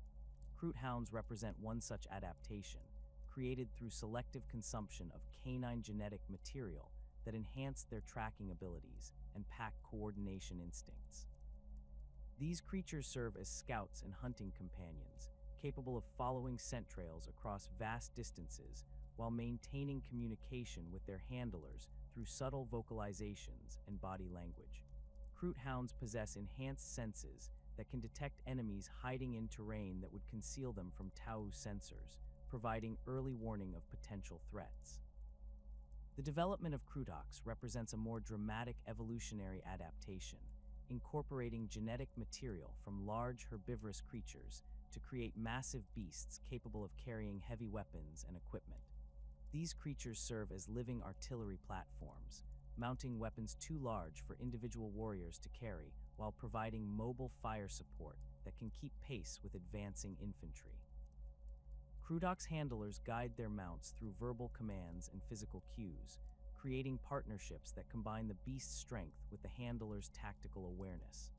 Kroot integration into Tau society extends beyond purely military applications, as their unique capabilities provide benefits in exploration, resource gathering, and environmental adaptation. Kroot scouts can survive in hostile environments that would require extensive life support equipment for Tau personnel, while their hunting skills enable them to locate resources and identify potential threats in unexplored territories. Their evolutionary flexibility allows Kroot populations to adapt to new worlds more rapidly than most species, making them valuable partners in colonization efforts. The Vespid stingwings represent another crucial auxiliary species, whose capabilities complement Tau military doctrine through specialized aerial combat and reconnaissance roles. These insected creatures possess natural flight abilities that enable them to operate in three-dimensional combat environments where Tau forces would require mechanical assistance.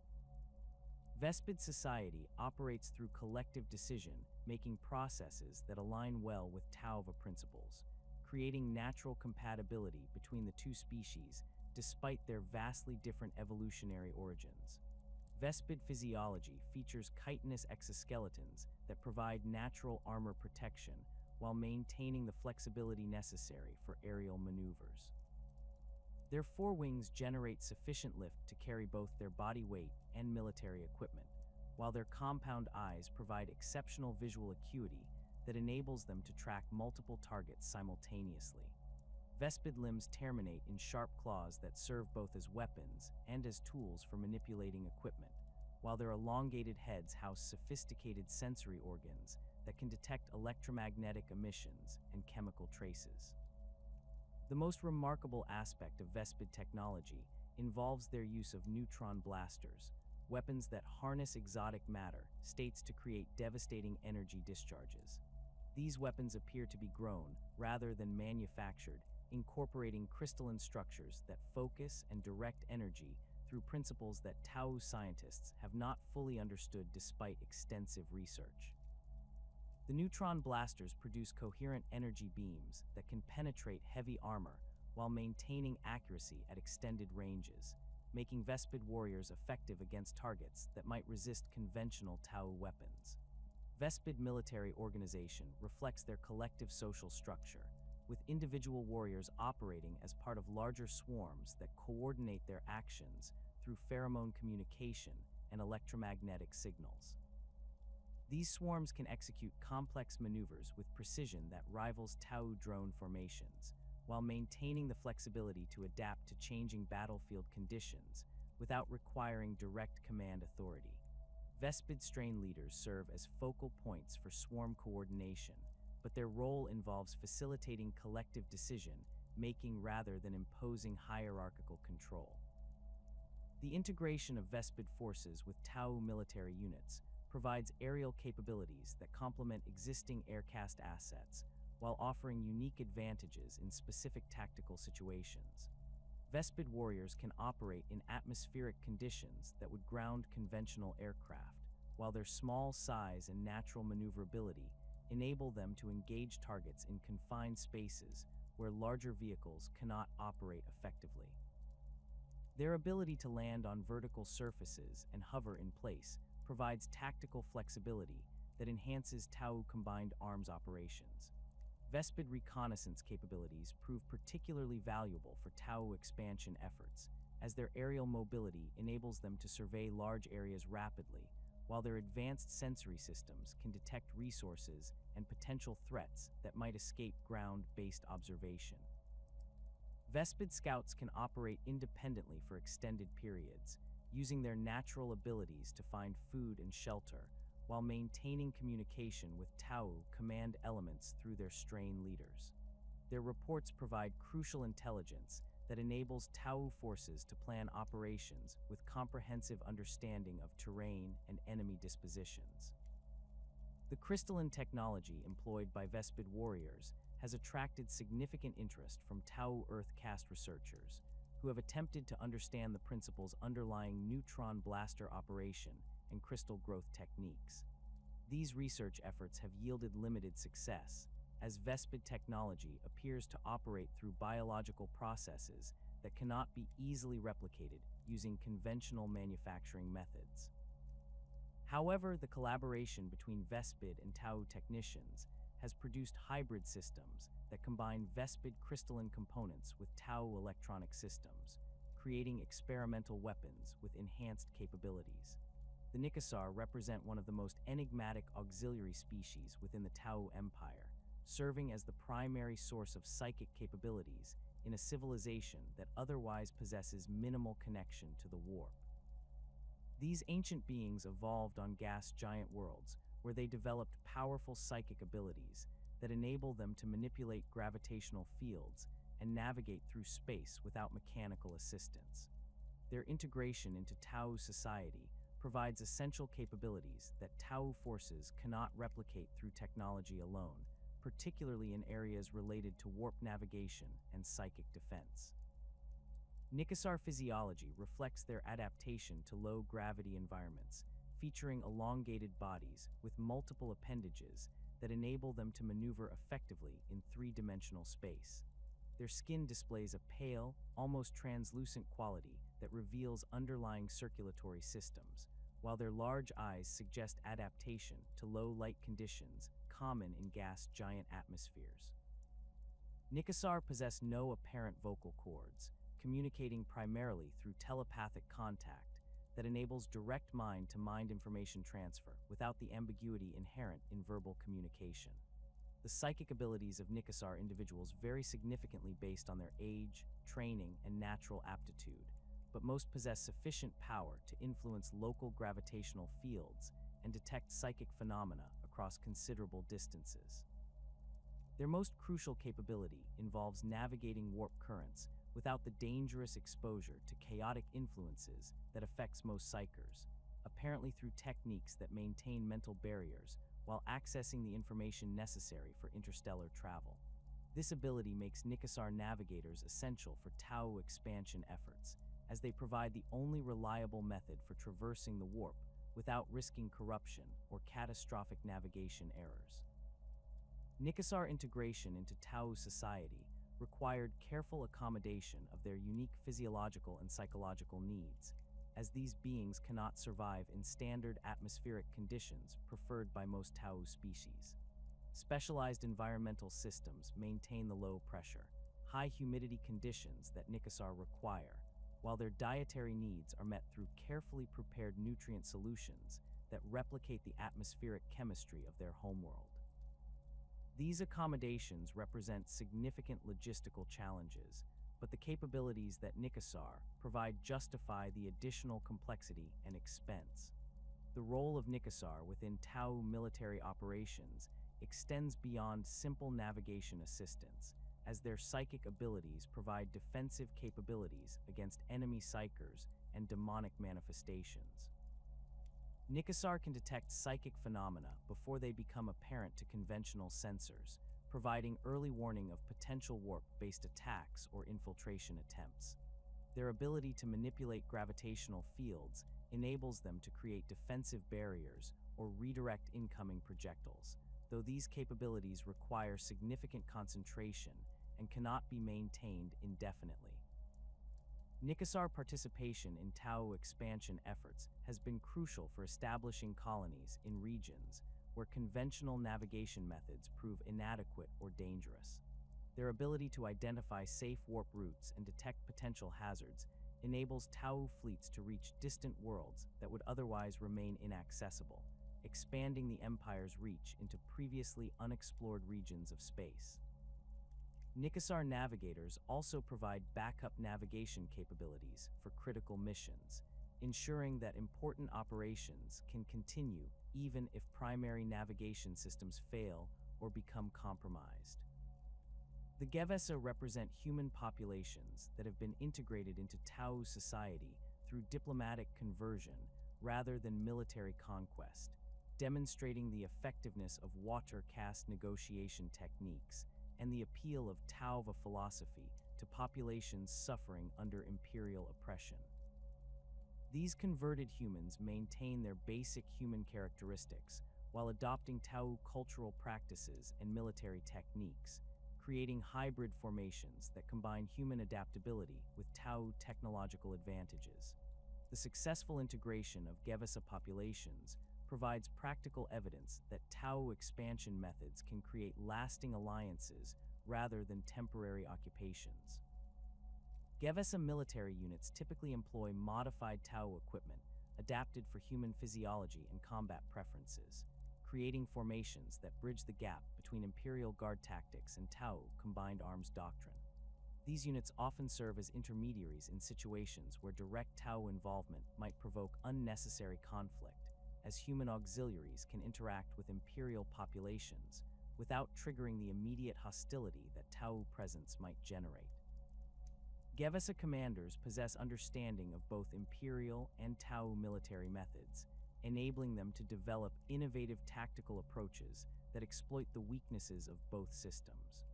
The conversion process for Gevesa populations involves extensive education about Tauva principles and practical demonstration of the benefits that Tau civilization can provide. Water caste negotiators identify human populations that are dissatisfied with imperial rule, often focusing on worlds where corruption, oppression, or neglect have created conditions that make Tau offers of cooperation attractive. The conversion process emphasizes voluntary acceptance rather than coercion, as Tau philosophy recognizes that forced compliance produces unreliable allies who may rebel when circumstances change. Gevesa integration into Tau society extends beyond military service to include participation in civilian occupations and cultural activities that demonstrate genuine acceptance rather than mere utilitarian exploitation. Human auxiliaries can pursue careers in Earth caste technical fields, water caste administrative roles, or specialized positions that take advantage of their unique capabilities and perspectives. This comprehensive integration creates genuine loyalty based on shared interests rather than fear or necessity, producing auxiliary forces that can be trusted with sensitive missions and critical responsibilities. The success of Gevesa integration has encouraged Tau expansion efforts to focus on diplomatic conversion rather than military conquest whenever possible, as converted populations provide more reliable long-term allies than conquered territories. Gevasa units serve as living proof that Tauva principles can benefit non-Tau populations, making them valuable assets in negotiations with other human worlds that might be considering defection from the Imperium. Their presence in Tau military formations also provides psychological warfare benefits, as Imperial forces must confront the reality that some humans have chosen to fight alongside aliens rather than defend the Emperor. The emergence of Commander Oshawa, later known throughout the galaxy as Commander Farsight, represents one of the most significant and controversial developments in Tau military history. Born on the aggressive Sept world of Viorla, Oshawa embodied the hot-blooded martial spirit that characterized his homeworld's fire caste culture. His early career demonstrated exceptional tactical acumen and personal courage that quickly elevated him through the ranks of the fire caste hierarchy, earning recognition as one of the most promising young commanders in the Tau Empire's expanding military forces. Oshawa's initial campaigns against Orc raiders in the outer systems showcased his innovative approach to combined arms warfare and his ability to inspire fierce loyalty among his subordinates. Unlike many fire caste commanders who relied heavily on established doctrine and careful preparation, Oshawa displayed a talent for tactical improvisation that enabled him to adapt quickly to unexpected battlefield developments. His willingness to take calculated risks and his personal leadership from the front lines created a reputation for aggressive effectiveness that made him a natural choice for leading expeditionary forces into the dangerous outer reaches of Tau space. The Farsight expedition began as a routine expansion mission designed to establish Tau presence in the Damocles Gulf region and secure strategic resources for the growing empire. Oshawa received command of a substantial force that included elite fire warrior cadres, advanced battlesuit formations, and supporting elements from all castes necessary for extended independent operations. The expedition's initial objectives focused on establishing forward bases and conducting reconnaissance of potential colony worlds, but the realities of operating in the galaxy's outer darkness would transform this routine mission into something far more significant. The expedition's first major encounters with Chaos forces occurred during the investigation of apparently abandoned human settlements on worlds that Imperial records indicated should have been thriving colonies. Oshawa's forces discovered evidence of systematic corruption and demonic infestation that defied rational explanation, forcing Tau commanders to confront the existence of threats that their scientific worldview could not adequately address. The discovery of ritual sites decorated with blasphemous symbols and the remains of populations that had apparently participated in their own destruction created psychological stress among Tau personnel who had never encountered evidence of supernatural malevolence. These initial Chaos encounters revealed critical weaknesses in standard Tau military doctrine when facing enemies that operated according to principles that violated natural law. Pulse weapons and conventional tactics proved effective against cultist forces and demon-possessed humans, but the psychological impact of witnessing impossible phenomena began to erode the confidence and unit cohesion that formed the foundation of Tau military effectiveness. Oshawa recognized that his forces required new approaches and equipment to maintain effectiveness against enemies that could manipulate reality itself through warp-based powers. The expedition's encounters with massive Orc empires in the region presented more conventional military challenges, but the scale and ferocity of these conflicts pushed Tau forces to their operational limits. The Orc populations in the outer systems had grown to enormous size during their isolation from Imperial suppression efforts, creating Wa formations that numbered in the millions and possessed crude but effective technology scavenged from countless battlefields.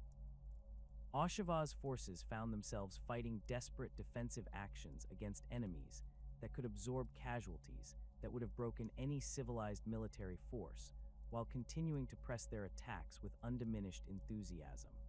The prolonged nature of these campaigns forced Oshawa to make increasingly difficult decisions about resource allocation and tactical priorities, as his expedition operated far from Tau's supply lines and reinforcement sources.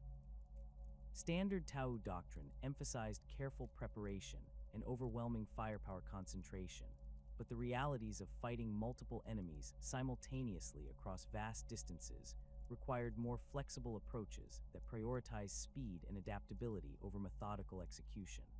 Oshawa began developing modified tactical doctrines that emphasized rapid redeployment and opportunistic strikes rather than the patient defensive strategies preferred by most Tau commanders. The discovery of the Dawn Blade marked a crucial turning point in Oshawa's career and his relationship with Ethereal authority. The ancient weapon was recovered from the ruins of a human fortress world that had been consumed by chaos corruption, lying among artifacts that suggested it had been used by human defenders in their final desperate stand against demonic forces. The blade's origins remained mysterious, but its effects on Oshawa were immediately apparent as it seemed to enhance his natural leadership abilities, while providing him with insights into combat tactics that exceeded his previous experience. The Dawn Blade appeared to be a masterwork of unknown craftsmanship, featuring a curved design that resembled traditional Tau honor blades, while incorporating materials and construction techniques that Earth caste analysis could not identify. The weapon's edge maintained perfect sharpness despite extensive use, while its balance and weight distribution seemed perfectly suited to Oshawa's fighting style. More disturbing to Ethereal observers was the blade's apparent effect on Oshawa's aging process, as he began to show fewer signs of physical deterioration despite the stress of extended campaign operations. Oshawa's growing independence from Ethereal control manifested gradually as he made increasingly autonomous decisions about tactical priorities and strategic objectives. His experiences fighting chaos forces had exposed him to evidence that contradicted fundamental assumptions about the nature of reality and the ethereal interpretation of Tau philosophy. The existence of supernatural threats that could corrupt and destroy civilizations through means that Tau science could not explain forced Oshawa to question whether ethereal guidance was adequate for protecting Tau interests in a galaxy filled with dangers that transcended conventional understanding. The philosophical conflicts between Oshawa and Ethereal authority intensified as his expedition encountered increasing evidence of alien technologies and supernatural phenomena that challenged established Tau doctrine. Oshawa began incorporating captured enemy equipment into his force's arsenal, arguing that the greater good required using every available advantage against enemies that threatened Tau's survival. This pragmatic approach conflicted with Ethereal teachings about the purity of Tau technology and the dangers of relying on alien innovations that might corrupt Tau's society from within. The establishment of the Farsight enclaves began as a practical necessity rather than a deliberate act of rebellion, as Oshawa's forces found themselves cut off from the main Tau empire by warp storms and enemy action that made communication and resupply impossible. The worlds that would become the enclaves were originally intended as temporary bases for the expedition's operations, but their strategic importance and defensive potential made them natural centers for permanent settlement. Oshawa's decision to establish independent colonies reflected his growing conviction that Tau's survival required local autonomy and tactical flexibility rather than centralized control from distant ethereal authorities. The 8 elite commanders who joined Oshawa in rejecting ethereal authority became known throughout the region as the 8, each bringing specialized expertise and loyal followers who shared their commander's commitment to protecting Tau interests through whatever means proved necessary. These commanders had served with distinction during the expedition's most difficult campaigns, earning their positions through demonstrated competence and personal courage rather than political connections or adherence to orthodox doctrine. Their decision to support Oshawa represented a collective judgment that ethereal guidance was inadequate for addressing the existential threats facing Tau's civilization. Commander Bravestorm earned his position among the 8 through exceptional skill in battlesuit combat and his development of innovative tactics for fighting in urban environments against numerically superior enemies. His expertise in close quarters combat proved invaluable during the siege of several orc-held fortress cities, where his ability to coordinate battlesuit teams in confined spaces enabled Tau forces to achieve victory despite facing overwhelming odds. Bravestorm's tactical innovations emphasized aggressive assault techniques that maximized Tau technological advantages while minimizing exposure to enemy counterattacks. Commander Brightsword distinguished himself through his mastery of combined arms coordination and his ability to integrate diverse military assets into cohesive battle formations. His campaigns against Chaos cultist forces demonstrated innovative approaches to fighting enemies that used unconventional tactics and possessed supernatural abilities that conventional Tau doctrine could not address effectively. Brightsword's tactical philosophy emphasized adaptability and rapid response to changing battlefield conditions, principles that aligned with Oshawa's evolving military doctrine. Commander Shavastos became renowned for his expertise in long-range warfare and his development of advanced targeting techniques that maximized the effectiveness of Tau-ranged superiority. His sniper teams achieved legendary accuracy during campaigns against orc warbosses and chaos champions, eliminating enemy leaders at distances that rendered return fire impossible. Shavastos's tactical contributions included innovative uses of Pathfinder teams and drone technology that enhanced Tau reconnaissance capabilities, while providing devastating fire support for advancing forces. The establishment of the Farsight Enclaves created a parallel Tau civilization that maintained the fundamental principles of the greater good, while rejecting ethereal authority and orthodox interpretation of Tauva philosophy. The Enclaves developed their own governmental structures based on meritocratic leadership and collective decision-making among proven military commanders, creating a system that emphasized practical effectiveness over philosophical purity. This alternative approach to Tau governance attracted supporters who believed that rigid adherence to ethereal doctrine was preventing the Tau Empire from adapting to the galaxy's dangerous realities. The military doctrine that emerged within the Farsight Enclaves reflected Oshawa's combat experience and his willingness to incorporate lessons learned from fighting diverse enemies across multiple theaters of operation. Enclave forces emphasized tactical flexibility and individual initiative rather than strict adherence to established doctrine, creating military formations that could adapt quickly to unexpected challenges while maintaining the coordination and firepower concentration that characterized Tau warfare. This approach produced highly effective combat units that achieved consistent success against enemies that had proven difficult for conventional Tau forces to defeat. The technological development within the Farsight Enclaves proceeded along different lines than the main Tau Empire, as Enclave Earth caste engineers were encouraged to experiment with captured alien technology and unconventional approaches to military equipment design. This research produced innovative weapons and equipment that enhanced Enclave military capabilities while maintaining compatibility with standard Tau systems.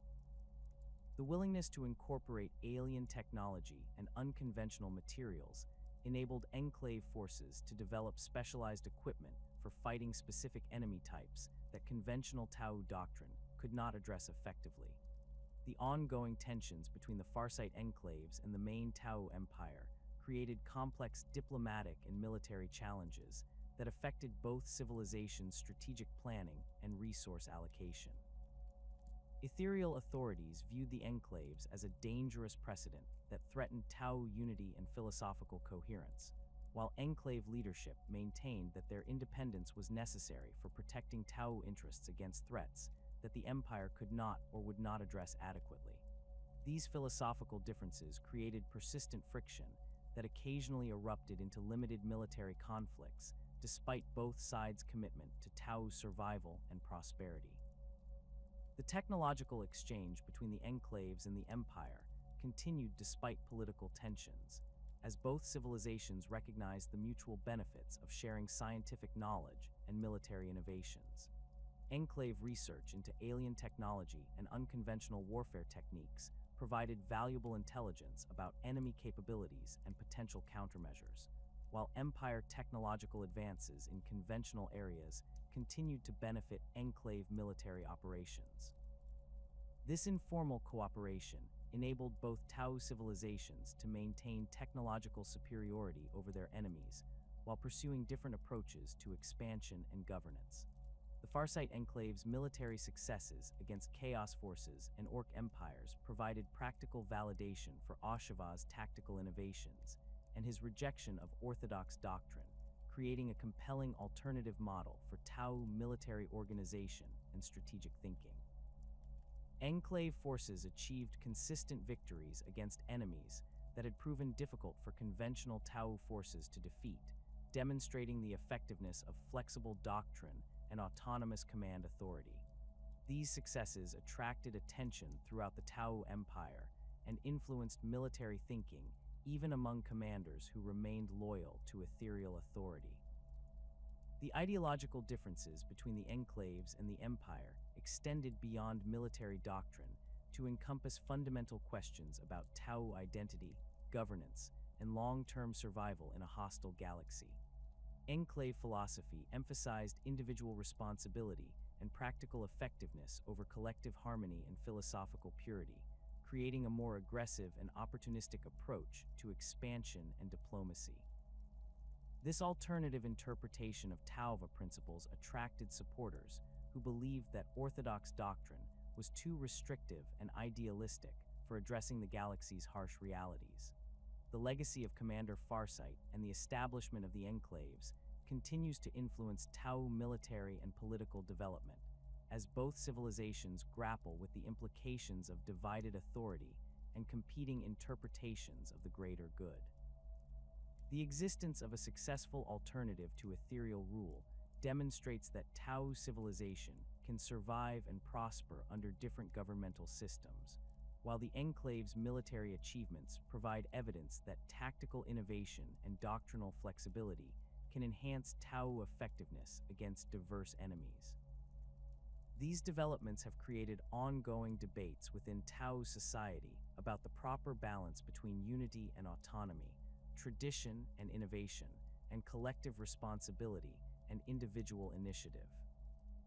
The first major military confrontation between the Tau Empire and the Imperium of Man erupted during the Damocles Gulf Crusade in the year 742 of the 41st millennium, marking the beginning of a complex relationship that would define both civilizations' strategic priorities for centuries to come. The crusade originated from Imperial reconnaissance reports that described a rapidly expanding alien empire in the Eastern Fringe, possessing advanced technology and military capabilities that posed a potential threat to Imperial worlds in the region. Adeptus Mechanicus explorator fleets had detected Tau expansion activities across multiple systems, noting the sophisticated nature of their settlements and the apparent cooperation between different alien species under Tau leadership.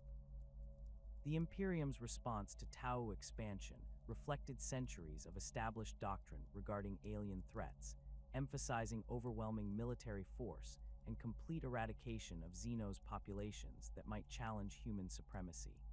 The Damocles Gulf Crusade assembled substantial Imperial forces, including multiple Space Marine chapters, Imperial Guard regiments, and supporting elements from the Imperial Navy and Adeptus Mechanicus.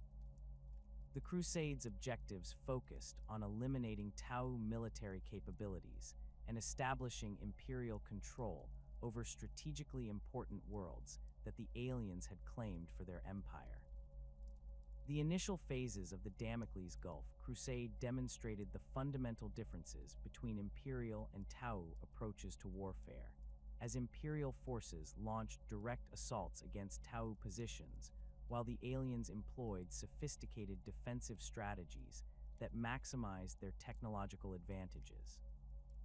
Tau commanders had anticipated Imperial aggression and prepared defensive positions that channeled attacking forces into carefully prepared killing zones, where concentrated firepower could achieve maximum effectiveness.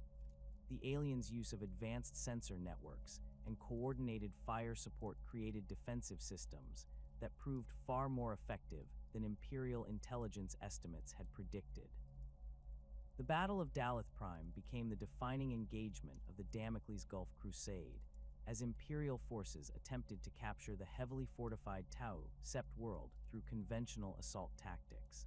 The planet's surface featured extensive urban areas protected by sophisticated defensive networks that incorporated both fixed fortifications and mobile battlesuit formations capable of rapid redeployment based on changing tactical requirements.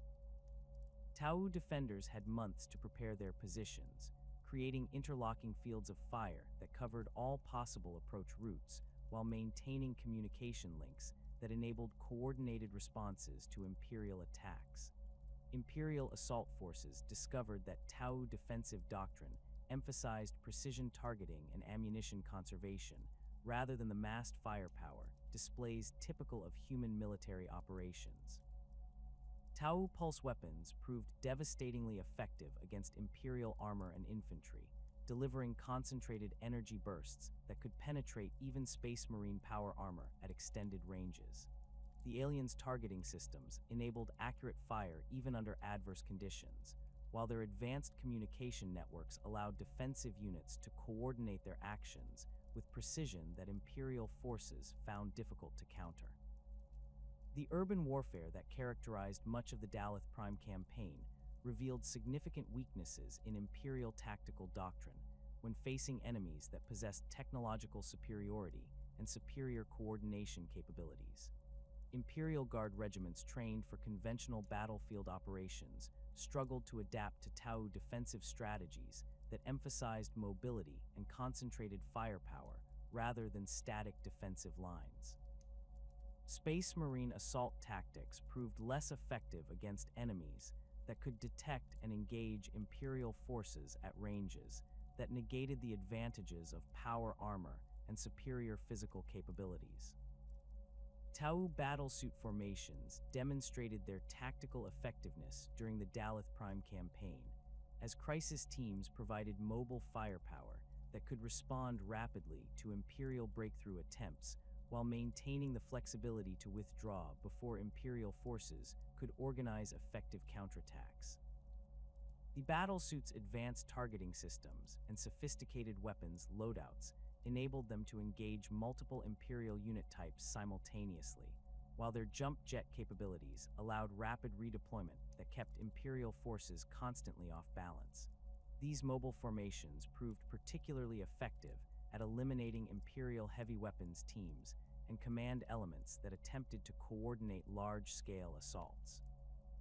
The integration of Tau auxiliary forces with core, Sept military units created combined formations that exploited Imperial weaknesses while compensating for Tau limitations in close-quarters combat. Kroot warriors provided close combat capabilities that complemented Tau range superiority, while their infiltration skills enabled them to establish positions behind Imperial lines that disrupted supply operations and communication networks. Vespid Stingwings offered aerial reconnaissance and precision strikes against Imperial positions that conventional aircraft could not access, while their neutron blasters proved effective against Imperial vehicles and fortifications. The Damocles Gulf Crusade's eventual conclusion came not through decisive military victory by either side, but through the emergence of a greater threat that forced both civilizations to reassess their strategic priorities.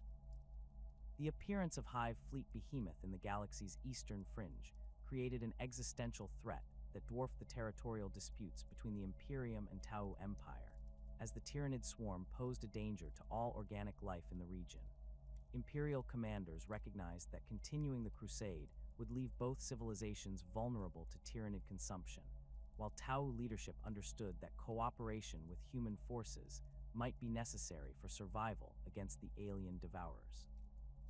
The cessation of hostilities during the Damocles Gulf Crusade established precedents for future Tau Imperial interactions, demonstrating that both civilizations could recognize mutual interests when faced with existential threats. The informal ceasefire that ended the crusade created opportunities for limited cooperation against Tyranid forces, while establishing boundaries that both sides generally respected during subsequent expansion efforts. These arrangements reflected pragmatic recognition that neither civilization possessed sufficient resources to simultaneously fight each other and address the numerous other threats present in the galaxy's Eastern Fringe. The Taros campaign represented a different type of conflict between Tau and Imperial forces, focusing on control of a strategically important desert world that possessed significant mineral resources and defensive advantages. The planet Taros had been an Imperial mining world for centuries, but its remote location and minimal garrison made it an attractive target for Tau expansion, efforts seeking to establish forward bases for further colonization activities. The campaign began with caste diplomatic overtures to the planet's human population, offering improved living conditions and technological assistance in exchange for voluntary integration into the Tau Empire. The success of Tau diplomatic efforts on Taros demonstrated the effectiveness of caste negotiation techniques when dealing with human populations that had legitimate grievances against Imperial administration. The planet's mining operations had created harsh working conditions and environmental degradation that affected the quality of life for ordinary citizens, while Imperial taxation and resource extraction policies provided few benefits to local populations. Tau offers of improved technology, better working conditions, and representation in planetary governance proved attractive to many Taros inhabitants who had received little benefit from Imperial rule. The Imperial response to Tau infiltration of Taros reflected standard doctrine regarding rebellious populations and alien influence, emphasizing military reconquest and the elimination of xenos contamination through overwhelming force. The Taros Expeditionary Force assembled substantial Imperial Guard regiments supported by Space Marine elements and specialized equipment designed for desert warfare operations. The campaign's objectives focused on eliminating Tau military presence while punishing the human population for their collaboration with alien forces, demonstrating Imperial commitment to maintaining control over strategically important worlds regardless of local preferences. The urban warfare that dominated the Taros campaign created tactical challenges that tested both Imperial and Tau military doctrine in environments where conventional advantages could be negated by terrain and civilian populations. Taros cities featured narrow streets and multi-story buildings that provided excellent defensive positions for Tau fire warrior teams, while the presence of human civilians complicated Imperial tactical planning by limiting the use of heavy weapons and orbital bombardment. Tau forces exploited these constraints by establishing defensive positions in civilian areas where Imperial attacks would cause significant collateral damage. Tau defensive strategies during the Taros campaign emphasized the integration of converted human auxiliaries with core Sept military units, creating combined formations that could exploit local knowledge while maintaining Tau technological advantages. Gevasa units provided intelligence about Imperial tactics and equipment while serving as intermediaries with civilian populations that might be reluctant to cooperate with alien forces. These human auxiliaries proved particularly effective in urban environments where their familiarity with local terrain and cultural knowledge enabled them to anticipate Imperial movements and establish effective defensive positions. The prolonged nature of the Taros campaign demonstrated Tau commitment to defending territories that they had incorporated into their empire, even when such defense required significant resource expenditure and casualties. Tau reinforcement efforts brought additional Sept forces to Taros, along with specialized equipment designed for desert warfare and urban combat operations. The campaign became a test of Tau resolve and military capabilities against Imperial forces that possessed numerical superiority and extensive experience in reconquest operations. Imperial forces discovered that Tau defensive doctrine in urban environments emphasized precision targeting and selective engagement, rather than the attrition warfare typical of Imperial military operations. Tau commanders avoided large-scale engagements that would expose their forces to Imperial firepower advantages, instead focusing on eliminating key Imperial personnel and equipment through targeted strikes that maximized damage while minimizing Tau casualties.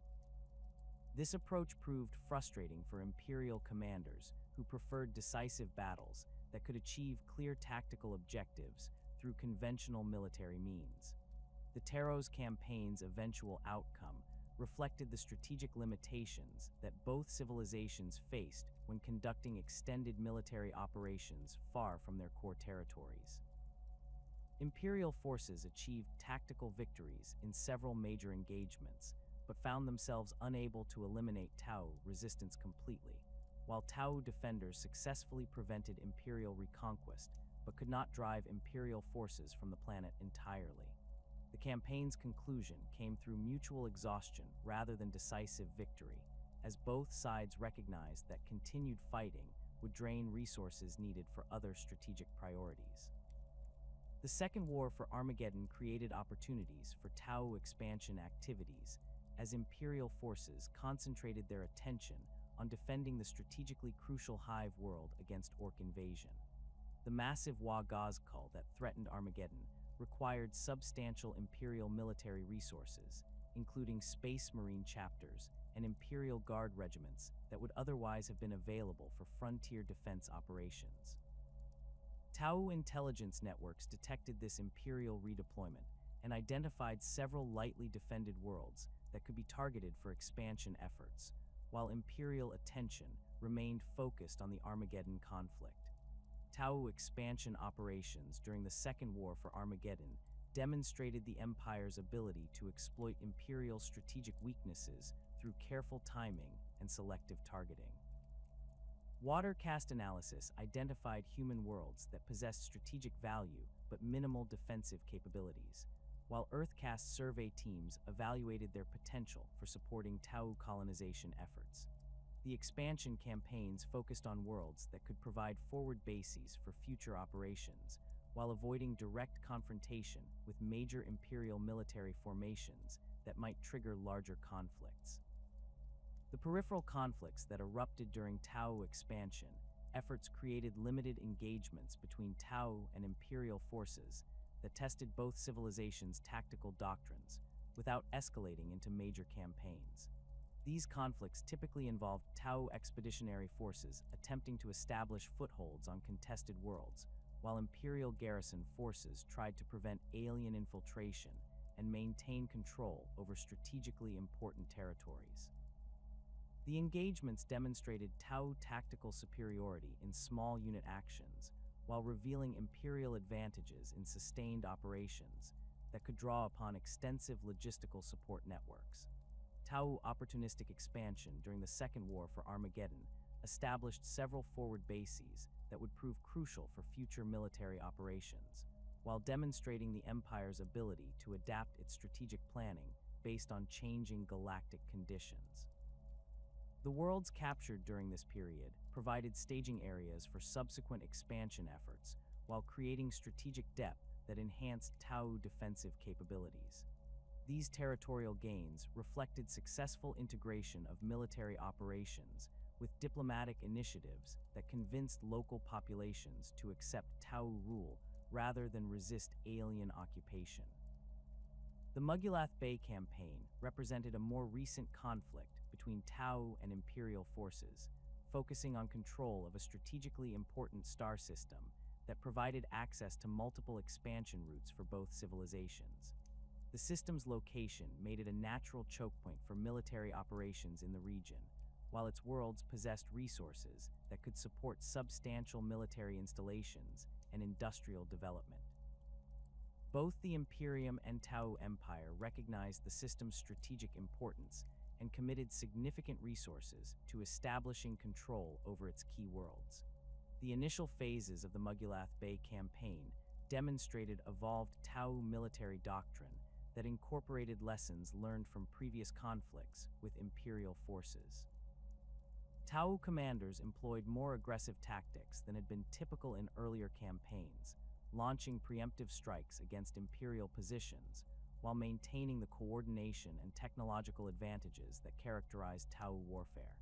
The campaign featured extensive use of advanced battlesuit formations and sophisticated support systems that enabled Tau forces to achieve tactical superiority despite facing numerically superior Imperial forces. Imperial forces in the Mugulath Bay system employed defensive strategies that reflected their own learning from previous encounters with Tau military capabilities. Imperial commanders established defensive positions that minimized Tau advantages in ranged combat while creating opportunities for close-quarters engagements where Imperial forces could exploit their superior physical capabilities and melee combat training. The campaign featured extensive fortification efforts and the deployment of specialized equipment designed to counter Tau technological advantages.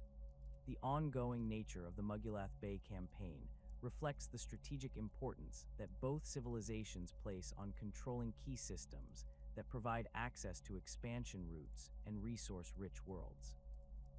Neither side has achieved decisive victory in the campaign, as both possess sufficient military capabilities to prevent complete defeat while lacking the resources necessary for total conquest. The conflict has evolved into a series of limited engagements and territorial exchanges that demonstrate the tactical capabilities of both militaries without resolving the underlying strategic competition. The border skirmishes that characterize much of the ongoing conflict between the Tau Empire and the Imperium reflect the strategic limitations that both civilizations face when conducting military operations across vast interstellar distances. These engagements typically involve limited forces fighting for control of strategically important but not crucial territories, with both sides recognizing that major campaigns would require resource commitments that might leave them vulnerable to other threats. The skirmishes serve as testing grounds for new tactics and equipment, while maintaining pressure on enemy positions without triggering full-scale warfare. The competition for strategic worlds between the Tau Empire and the Imperium has created a complex pattern of territorial disputes and limited conflicts that reflect both civilizations' expansion priorities and military capabilities. Tau expansion efforts focus on worlds that provide strategic depth and resource access, while avoiding direct confrontation with major Imperial strongholds that would require massive military commitments. Imperial defensive strategies emphasize maintaining control over key systems, while accepting the loss of marginal territories that would be too expensive to defend effectively. The technological evolution that has occurred during these conflicts has benefited both civilizations, as combat experience has driven innovation in weapon systems, tactical doctrine, and military organization. Tau forces have developed improved countermeasures against Imperial weapons and tactics, while Imperial forces have adapted their equipment and strategies to address Tau technological advantages. This ongoing arms race has produced increasingly sophisticated military capabilities on both sides, while creating tactical stalemates that prevent either civilization from achieving decisive strategic advantages. The diplomatic implications of Tau Imperial conflicts extend beyond simple territorial disputes to encompass fundamental questions about the future of human civilization and the possibility of cooperation between different species. Tau diplomatic efforts continue to focus on converting human populations through demonstration of superior governance and technology, while Imperial doctrine maintains that cooperation with aliens represents heresy that threatens human survival. These philosophical differences create persistent tensions that influence military planning and strategic decision-making on both sides. The expansion of the Tau Empire across the Eastern Fringe brought them into contact with numerous alien species whose aggressive nature and unpredictable behavior pose challenges that conventional Tau military doctrine struggled to address effectively. Among these threats, the various Orquas that infested the region represented perhaps the most persistent and dangerous opponents that Tau forces would encounter during their expansion efforts. The green-skinned aliens possessed a crude but effective approach to warfare that emphasized overwhelming numbers, brutal close combat, and a complete disregard for casualties that made them fundamentally different from any enemy the Tau had previously faced. The first major encounter between Tau forces and a substantial Orqua occurred during the expansion into the Purdus Rift region, where warboss Grokirk had assembled a massive force of orc clans that threatened several newly established Tau colonies.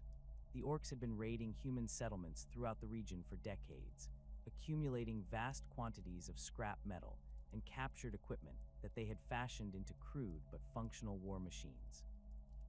Grokirk's forces included thousands of orc boys organized into unruly mobs, supported by ramshackle vehicles and massive war engines that belched smoke and flame as they advanced across the battlefield.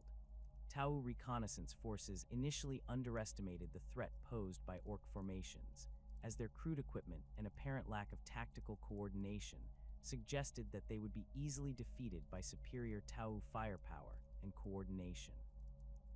Fire caste commanders developed battle plans that emphasized long-range engagement and precise targeting of orc leadership elements, expecting that the elimination of key orc leaders would cause their forces to collapse into disorganized retreat.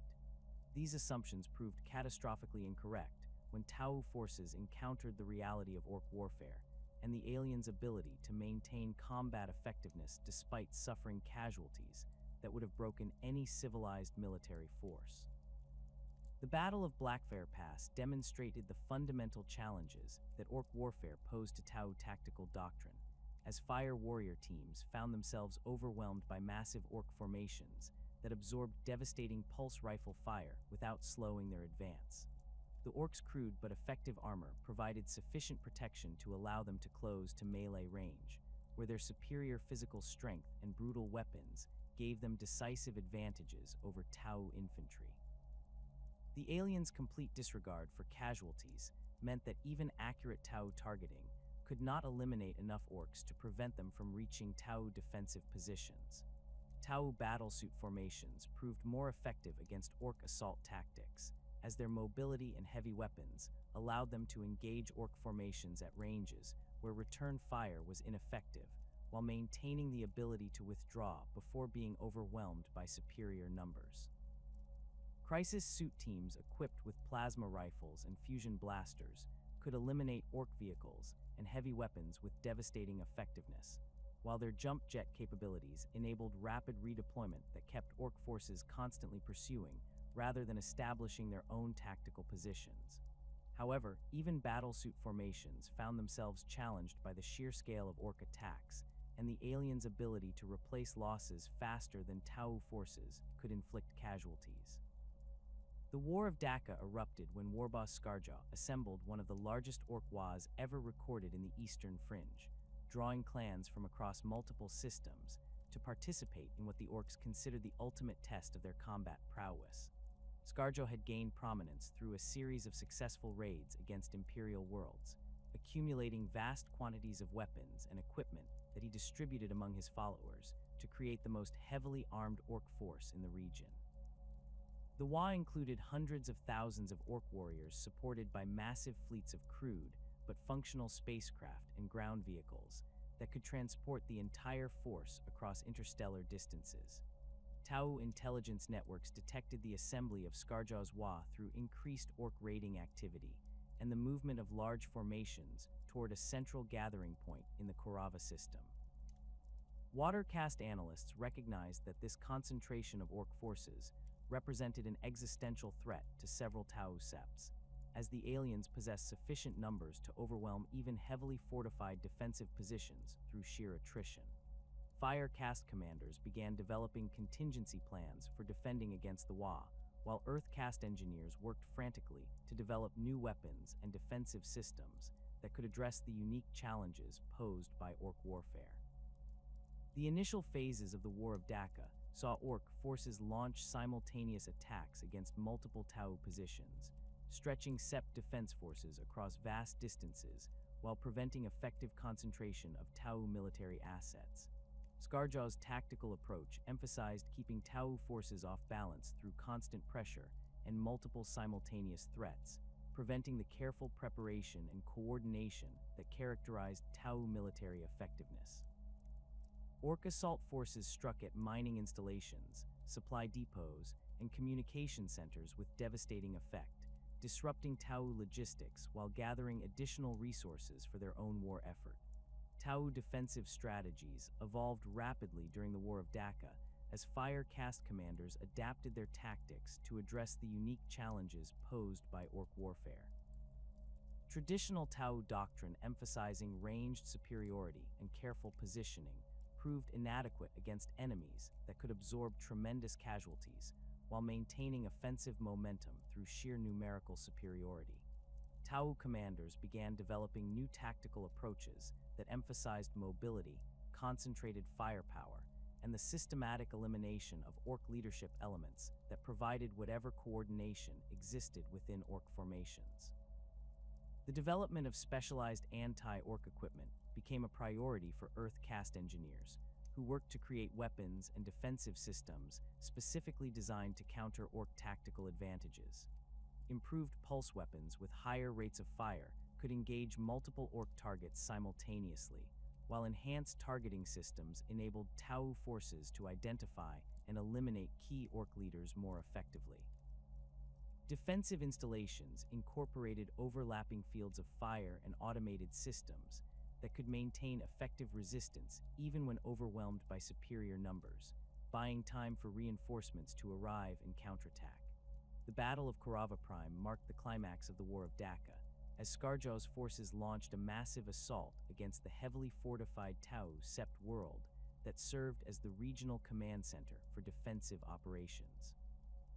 The planet's surface became a hellscape of burning wreckage and constant combat as millions of orcs threw themselves against Tau defensive positions with complete disregard for casualties. Tau defenders found themselves fighting continuous battles for weeks as orc assault waves maintained constant pressure against their positions, testing the limits of Tau endurance and equipment reliability. Tau tactical innovations during the Battle of Korava Prime included the development of layered defensive systems that could channel orc attacks into predetermined killing zones while maintaining escape routes for Tau forces when positions became untenable. Fire caste commanders learned to trade territory for time, conducting fighting withdrawals that inflicted maximum casualties on orc forces while preserving Tau military assets for subsequent counterattacks. These tactics required exceptional coordination and discipline, as individual fire warrior teams had to maintain unit cohesion while conducting complex maneuvers under constant enemy pressure. The eventual defeat of Skarjaw's Wa came through the systematic elimination of orc leadership and the disruption of their crude but effective supply systems. Tau intelligence networks identified key orc leaders and support elements that maintained whatever organization existed within the Wa, enabling targeted strikes that gradually degraded orc combat effectiveness. The death of Skarjo himself in a battlesuit assault led by Commander Shadowsun caused the Wa to fragment into smaller, more manageable groups that could be defeated through conventional Tau tactics. The lessons learned during the War of Daka fundamentally changed Tau approaches to fighting orc forces, as military doctrine evolved to address the unique challenges posed by enemies that operated according to principles that violated conventional tactical wisdom. Tau commanders developed specialized training programs that prepared fire warrior teams for the psychological stress of fighting enemies that seemed immune to normal concepts of self-preservation, while tactical doctrine emphasized the importance of maintaining unit cohesion and communication during extended engagements against numerically superior forces. The encounter with Hive Fleet Gorgon represented the Tau Empire's first major confrontation with Tyranid forces, introducing them to an enemy that posed existential threats through biological adaptation and consumption rather than conventional military conquest.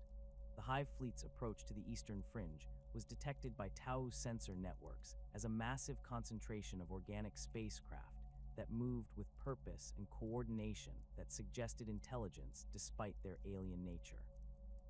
Initial reconnaissance missions revealed the horrifying reality of Tyranid biology and the aliens' ability to adapt their forces based on encountered resistance, creating enemies that could evolve countermeasures to Tau weapons and tactics within a single engagement. The first battles against Tyranid forces demonstrated the inadequacy of conventional Tau military doctrine when facing enemies that possessed no recognizable command structure or strategic objectives beyond consumption and adaptation. Tyranid swarms attacked Tau positions with coordination that rivaled Tau tactical precision, but their approach to warfare emphasized biological adaptation and overwhelming numbers rather than technological superiority. The aliens' ability to absorb genetic material from defeated enemies and incorporate useful characteristics into subsequent generations created a constantly evolving threat that required continuous adaptation of Tau defensive strategies. Tau pulse weapons proved effective against individual Tyranid organisms, as the directed energy bursts could inflict sufficient damage to eliminate most bioforms through thermal shock and tissue disruption. However, the sheer numbers of Tyranid forces meant that even accurate Tau targeting could not eliminate enough organisms to prevent them from reaching Tau defensive positions. The aliens' biological adaptations included enhanced carapace armor and redundant organ systems that enabled them to survive damage that would have been fatal to conventional enemies, requiring Tau forces to develop new approaches to target selection and damage assessment. The development of specialized anti-bioform weaponry became a crucial priority for Earth caste engineers, who worked to create weapons specifically designed to exploit Tyranid biological vulnerabilities. Flamer weapons that could deliver intense heat over wide areas proved effective against swarm organisms, while high-explosive munitions could eliminate multiple bioforms simultaneously through blast effects. Advanced targeting systems were modified to identify critical biological systems within Tyranid organisms, enabling more effective targeting that could achieve kills with fewer shots. The Battle of Shadrach demonstrated the horrifying efficiency of Tyranid consumption patterns, as the Hive fleet systematically stripped the planet of all organic matter while adapting their forces to counter Tau defensive measures. Tau evacuation efforts managed to rescue most of the planet's population, but the speed and thoroughness of Tyranid consumption shocked Tau observers who had never witnessed such complete ecological devastation. The planet's transformation from a thriving Tau colony to a barren husk within weeks provided stark evidence of the existential threat that Tyranid forces posed to all organic life in the galaxy. Tau tactical adaptations to Tyranid warfare emphasized mobility and the avoidance of prolonged engagements that would allow the aliens to adapt to Tau weapons and tactics. Fire caste commanders developed hit-and-run strategies that maximized Tau firepower advantages while minimizing exposure to Tyranid adaptive responses, conducting rapid strikes against key bioforms before withdrawing to new positions. These tactics required exceptional coordination and timing, as Tau forces had to maintain effective fire discipline while executing complex maneuvers under pressure from rapidly adapting enemies. The integration of auxiliary forces proved particularly valuable during anti-Tyranid operations, as different species possessed unique capabilities that complemented Tau technological advantages. Kroot warriors' ability to consume Tyranid genetic material provided crucial intelligence about bioform capabilities and weaknesses, while their close combat skills enabled them to engage Tyranid forces in melee situations where Tau forces would be at severe disadvantage. Vespid stingwings offered aerial reconnaissance and precision strikes against Tyranid flying organisms, while their neutron blasters proved effective against heavily armored bioforms. The encounters with various Eldar craftworlds created complex diplomatic and military challenges that tested Tau understanding of alien psychology and strategic thinking. The Eldar's advanced technology and sophisticated tactical approaches made them formidable opponents, while their apparent interest in specific worlds and strategic objectives suggested that they operated according to long-term plans that Tau intelligence networks could not fully comprehend. Unlike orcs or Tyranids, the Eldar demonstrated clear evidence of advanced civilization and strategic thinking, creating opportunities for potential cooperation alongside the obvious military threats.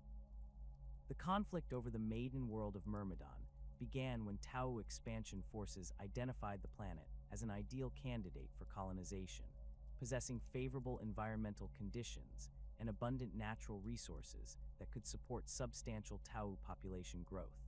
Earth caste survey teams detected no evidence of current habitation or industrial development, suggesting that the world was available for Tau settlement according to their standard colonization protocols.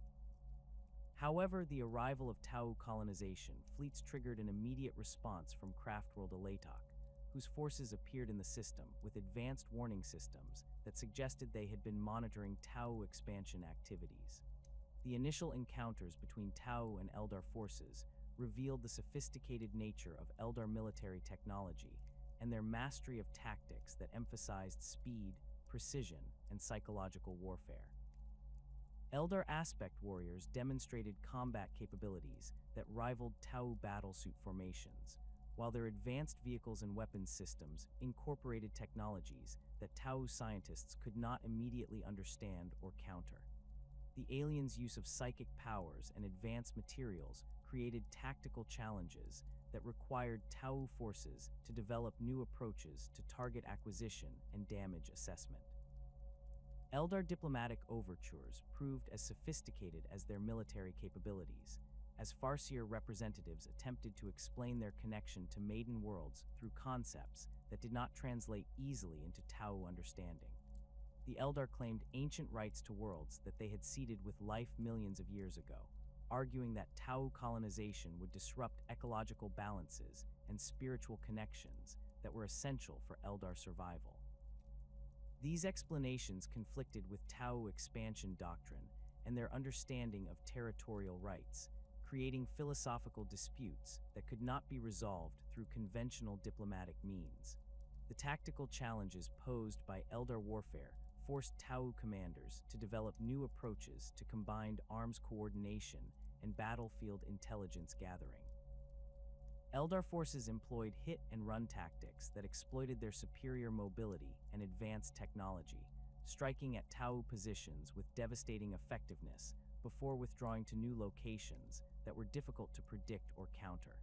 Their use of psychic powers enabled them to anticipate Tau tactical movements and coordinate their own forces with precision that rivaled Tau communication systems. Tau countermeasures against Eldar tactics emphasized the use of advanced sensor networks and predictive algorithms that could anticipate enemy movements based on observed patterns and tactical preferences. Earth caste engineers developed specialized detection equipment that could identify Eldar vehicles and personnel despite their advanced stealth systems, while tactical doctrine evolved to incorporate rapid response capabilities that could engage Eldar forces before they could complete their attack runs and withdraw to safety. The philosophical differences between Tau and Eldar, approaches to expansion and territorial control, created persistent tensions that influenced their military interactions and diplomatic negotiations.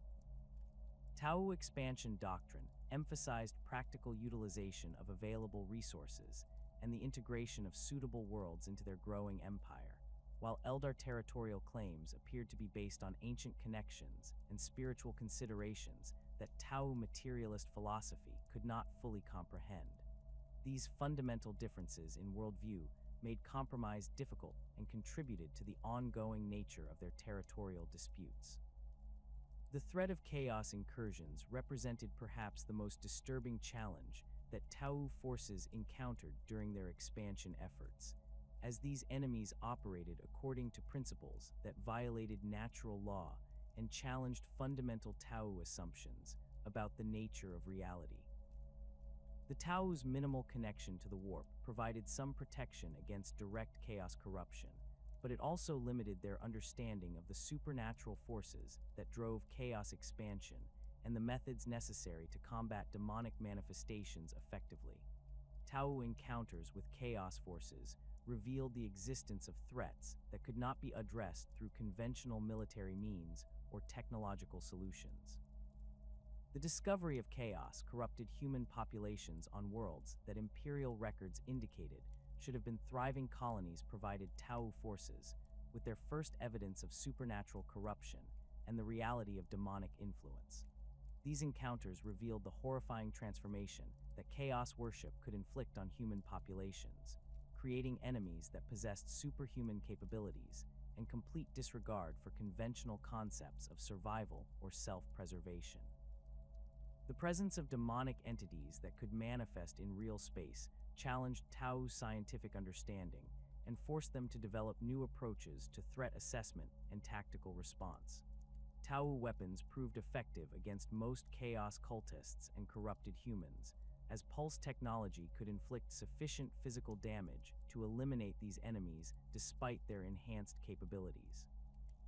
However, demonic entities presented unique challenges that required specialized approaches, as their supernatural nature enabled them to survive damage that would have been fatal to conventional enemies. Earth caste engineers worked to develop weapons that could disrupt demonic manifestations through exotic energy types and specialized ammunition, though their understanding of the underlying principles remained limited. The psychological impact of fighting chaos forces proved as challenging as the tactical difficulties they presented, as Tau personnel struggled to maintain unit cohesion and combat effectiveness when confronted with enemies that violated fundamental assumptions about the nature of reality. Firecast training programs were modified to include preparation for supernatural encounters, while command protocols were developed to maintain tactical coordination when facing enemies that could manipulate perception and create false sensory input. These adaptations helped Tau forces maintain effectiveness against chaos threats, though the psychological stress of such encounters continued to pose challenges for personnel who had been trained to expect rational, predictable enemies. The opening of the Great Rift in the 42nd millennium fundamentally altered the strategic landscape across the galaxy, creating unprecedented challenges for Tau expansion efforts while simultaneously presenting new opportunities for territorial growth and diplomatic engagement. The massive warp storm that split the galaxy in half disrupted established communication networks between distant Tau septs, forcing regional commanders to operate with greater autonomy than had been typical under previous Ethereal guidance systems. Sept worlds that had previously maintained constant contact with Tau Prime found themselves isolated for months at a time, requiring local leadership to make critical decisions without the benefit of centralized coordination or philosophical guidance from the Ethereal Supreme. The communication disruptions caused by the Great Rift forced significant adaptations in Tau military and administrative doctrine, as Sept commanders learned to operate independently while maintaining adherence to fundamental Tauva principles. Water caste administrators developed new protocols for maintaining inter-sept coordination despite irregular communication windows, while fire caste commanders gained unprecedented authority to respond to local threats without waiting for approval from distant Ethereal authorities. These adaptations strengthened individual sept capabilities while creating potential challenges for maintaining empire-wide unity and coordinated strategic planning. The isolation of frontier septs beyond the Great Rift accelerated their technological and military development, as these worlds were forced to become self-sufficient in ways that had not been necessary during the Empire's earlier expansion phases. Earth-caste engineers on isolated worlds developed innovative solutions to resource shortages and manufacturing challenges, creating new technologies and production techniques that enhanced local capabilities while maintaining compatibility with standard Tau systems. These innovations often exceeded the technological capabilities of core Tau worlds, as necessity drove rapid development cycles that produced breakthrough advances in multiple fields simultaneously. The Fourth Sphere expansion fleet's traumatic experience in the warp created lasting changes in Tau approaches to interstellar travel and expansion planning, as survivors returned with disturbing accounts of supernatural encounters that challenged fundamental Tau assumptions about the nature of reality. The fleet's exposure to warp entities and psychic phenomena forced Tau scientists to acknowledge the existence of forces that their materialist philosophy could not adequately explain, leading to new research programs focused on understanding and defending against supernatural threats. These investigations pushed the boundaries of Tau's scientific knowledge while raising uncomfortable questions about the limitations of purely technological solutions to galactic challenges. The technological developments emerging from Tau research institutions demonstrate unprecedented innovation in artificial intelligence systems, with Earth caste engineers creating increasingly sophisticated AI protocols that approach true machine consciousness while maintaining the reliability and control mechanisms that prevent the catastrophic failures associated with other species' AI experiments. Borkin research facilities have developed neural network architectures that can process vast amounts of tactical data in real time, enabling drone systems to operate with near-autonomous decision-making capabilities while remaining integrated with organic command structures. These advances have produced drone formations that can coordinate complex tactical maneuvers without direct supervision, multiplying Tau combat effectiveness while reducing personnel requirements for dangerous operations. The integration of advanced AI systems with battlesuit technology has yielded remarkable improvements in pilot performance and tactical coordination, as machine intelligence supplements organic decision-making without replacing the intuition and creativity that characterize effective Tau commanders. The latest XV-95 Go-Skill battlesuits incorporate AI co-pilot systems that can manage targeting calculations, threat assessment, and tactical positioning, while the organic pilot focuses on strategic decision-making and coordination with other units.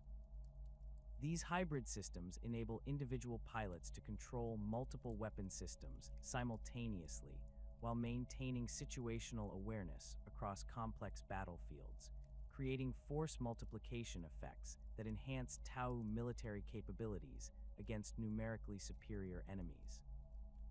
Earth caste research into exotic materials and energy manipulation has produced breakthrough developments in battlesuit design, including experimental stealth systems that can render entire formations invisible to conventional detection methods while maintaining full combat effectiveness. The new stealth field generators incorporate metamaterial composites that can actively manipulate electromagnetic radiation across multiple spectrums, creating invisibility effects that surpass even the advanced stealth capabilities of previous Tau designs. These systems require enormous power consumption and sophisticated cooling mechanisms, limiting their deployment to elite formations, but their tactical impact has proven decisive in engagements where surprise and precision are more important than sustained firepower. The development of next-generation pulse weapons has focused on increasing energy efficiency and ammunition capacity while maintaining the precision and stopping power that characterize Tau firearms. Earth caste engineers have created new plasma containment systems that can store larger energy charges in smaller packages, enabling the development of compact weapons with firepower previously reserved for vehicle-mounted systems. The latest pulse rifles incorporate adaptive targeting systems that can automatically adjust for range, atmospheric conditions, and target movement, enabling even inexperienced fire warriors to achieve accuracy levels that would have required veteran marksmen using previous generation equipment.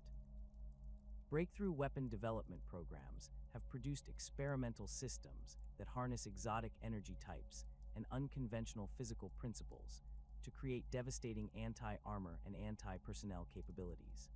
The prototype XV-107 Arvarna battlesuit mounts twin-pulse submunition cannons that fire self-guided projectiles capable of penetrating heavy armor before detonating with cluster munition effects that can eliminate multiple targets simultaneously.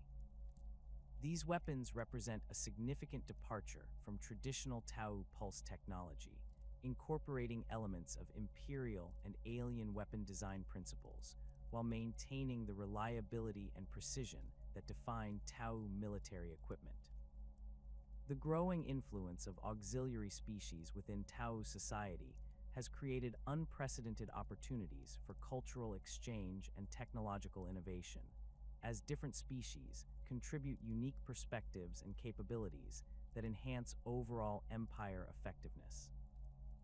Crude evolutionary adaptations have accelerated beyond their natural biological limits through careful genetic selection and consumption of specific prey species, creating specialized kindreds with capabilities tailored for particular military roles. Some Kroot populations have incorporated genetic material from aerial predators to enhance their jumping and climbing abilities, while others have consumed aquatic species to develop enhanced swimming capabilities and underwater combat effectiveness.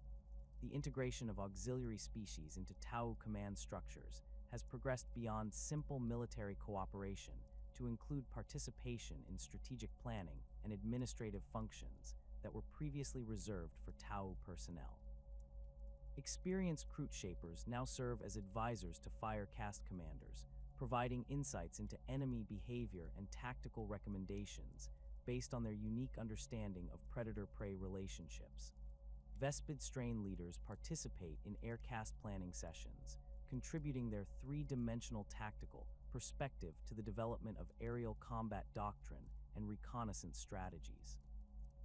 Human Gevasa populations have achieved remarkable integration into Tau society, with some individuals rising to positions of significant authority within water caste administrative hierarchies and earth caste technical organizations.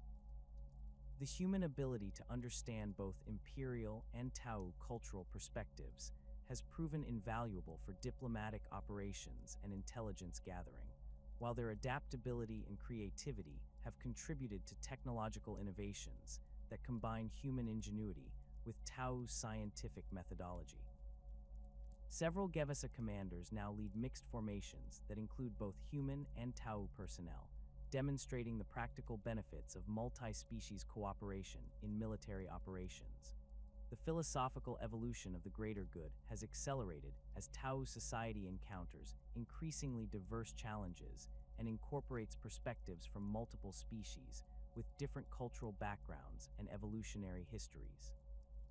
Traditional Tauva interpretations that emphasized harmony and collective purpose have expanded to incorporate concepts of adaptive flexibility and pragmatic decision-making that reflect the realities of governing a multi-species empire across vast interstellar distances.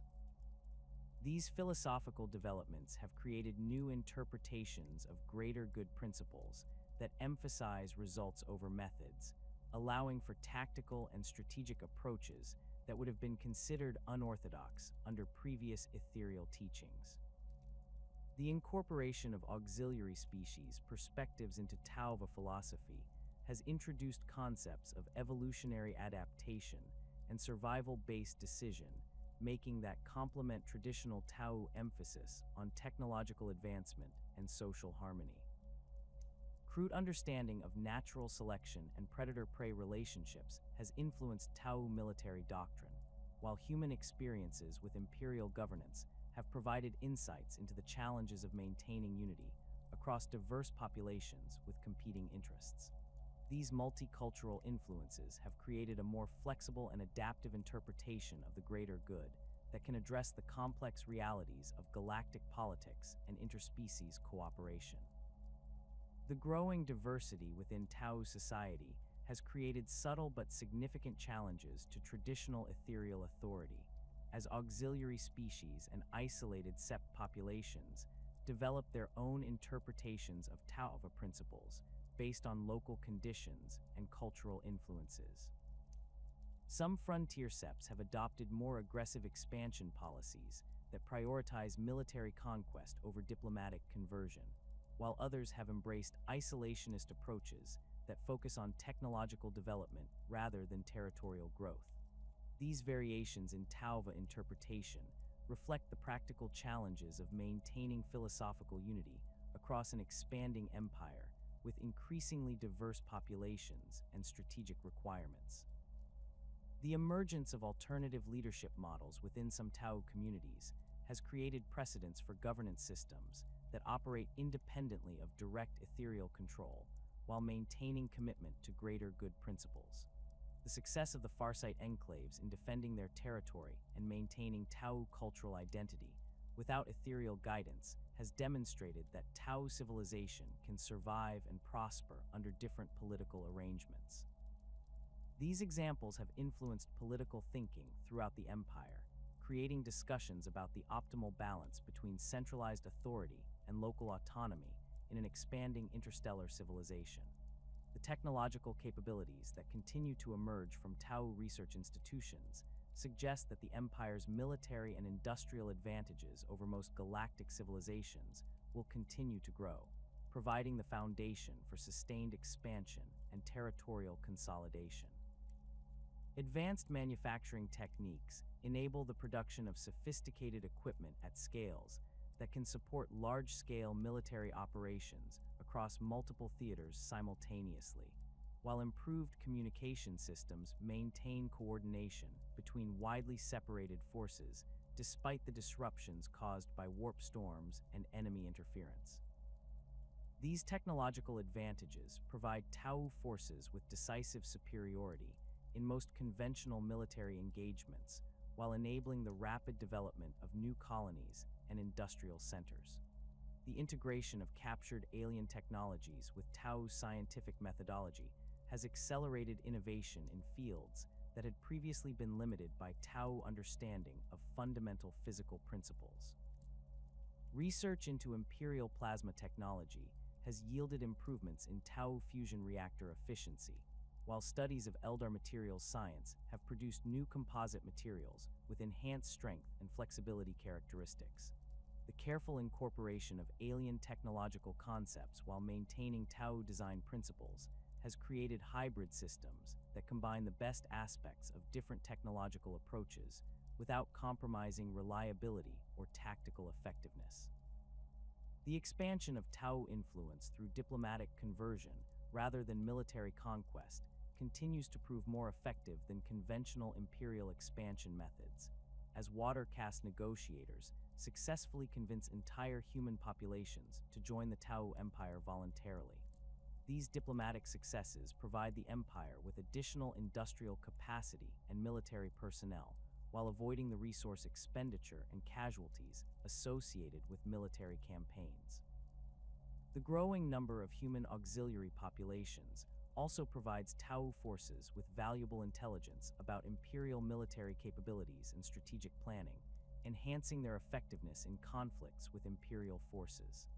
As the Tau Empire continues to expand across the Eastern Fringe and beyond, the challenges and opportunities created by the Great Rift and the changing galactic environment will test every aspect of Tau civilization. The Empire's ability to maintain unity while embracing diversity, to preserve philosophical coherence while adapting to practical necessities, and to balance technological advancement with cultural preservation will determine whether the Tau can achieve their ultimate goal of bringing the greater good to the entire galaxy. The foundations established during their first millennia of expansion provide a solid base for future growth, but the unprecedented challenges of the current era will require continued innovation and adaptation to ensure the Tau Empire's survival and prosperity in an increasingly dangerous and unpredictable galaxy. The future of the Tau Empire lies not in the rigid adherence to ancient traditions, but in the dynamic application of greater good principles to ever-changing circumstances. Their success will depend on their ability to learn from each encounter, to grow stronger through diversity, and to maintain their commitment to collective advancement while respecting the unique contributions of all species within their expanding civilization. In a galaxy torn by war and consumed by hatred, the Tau offer a vision of cooperation and progress that may represent the best hope for lasting peace and prosperity among the stars.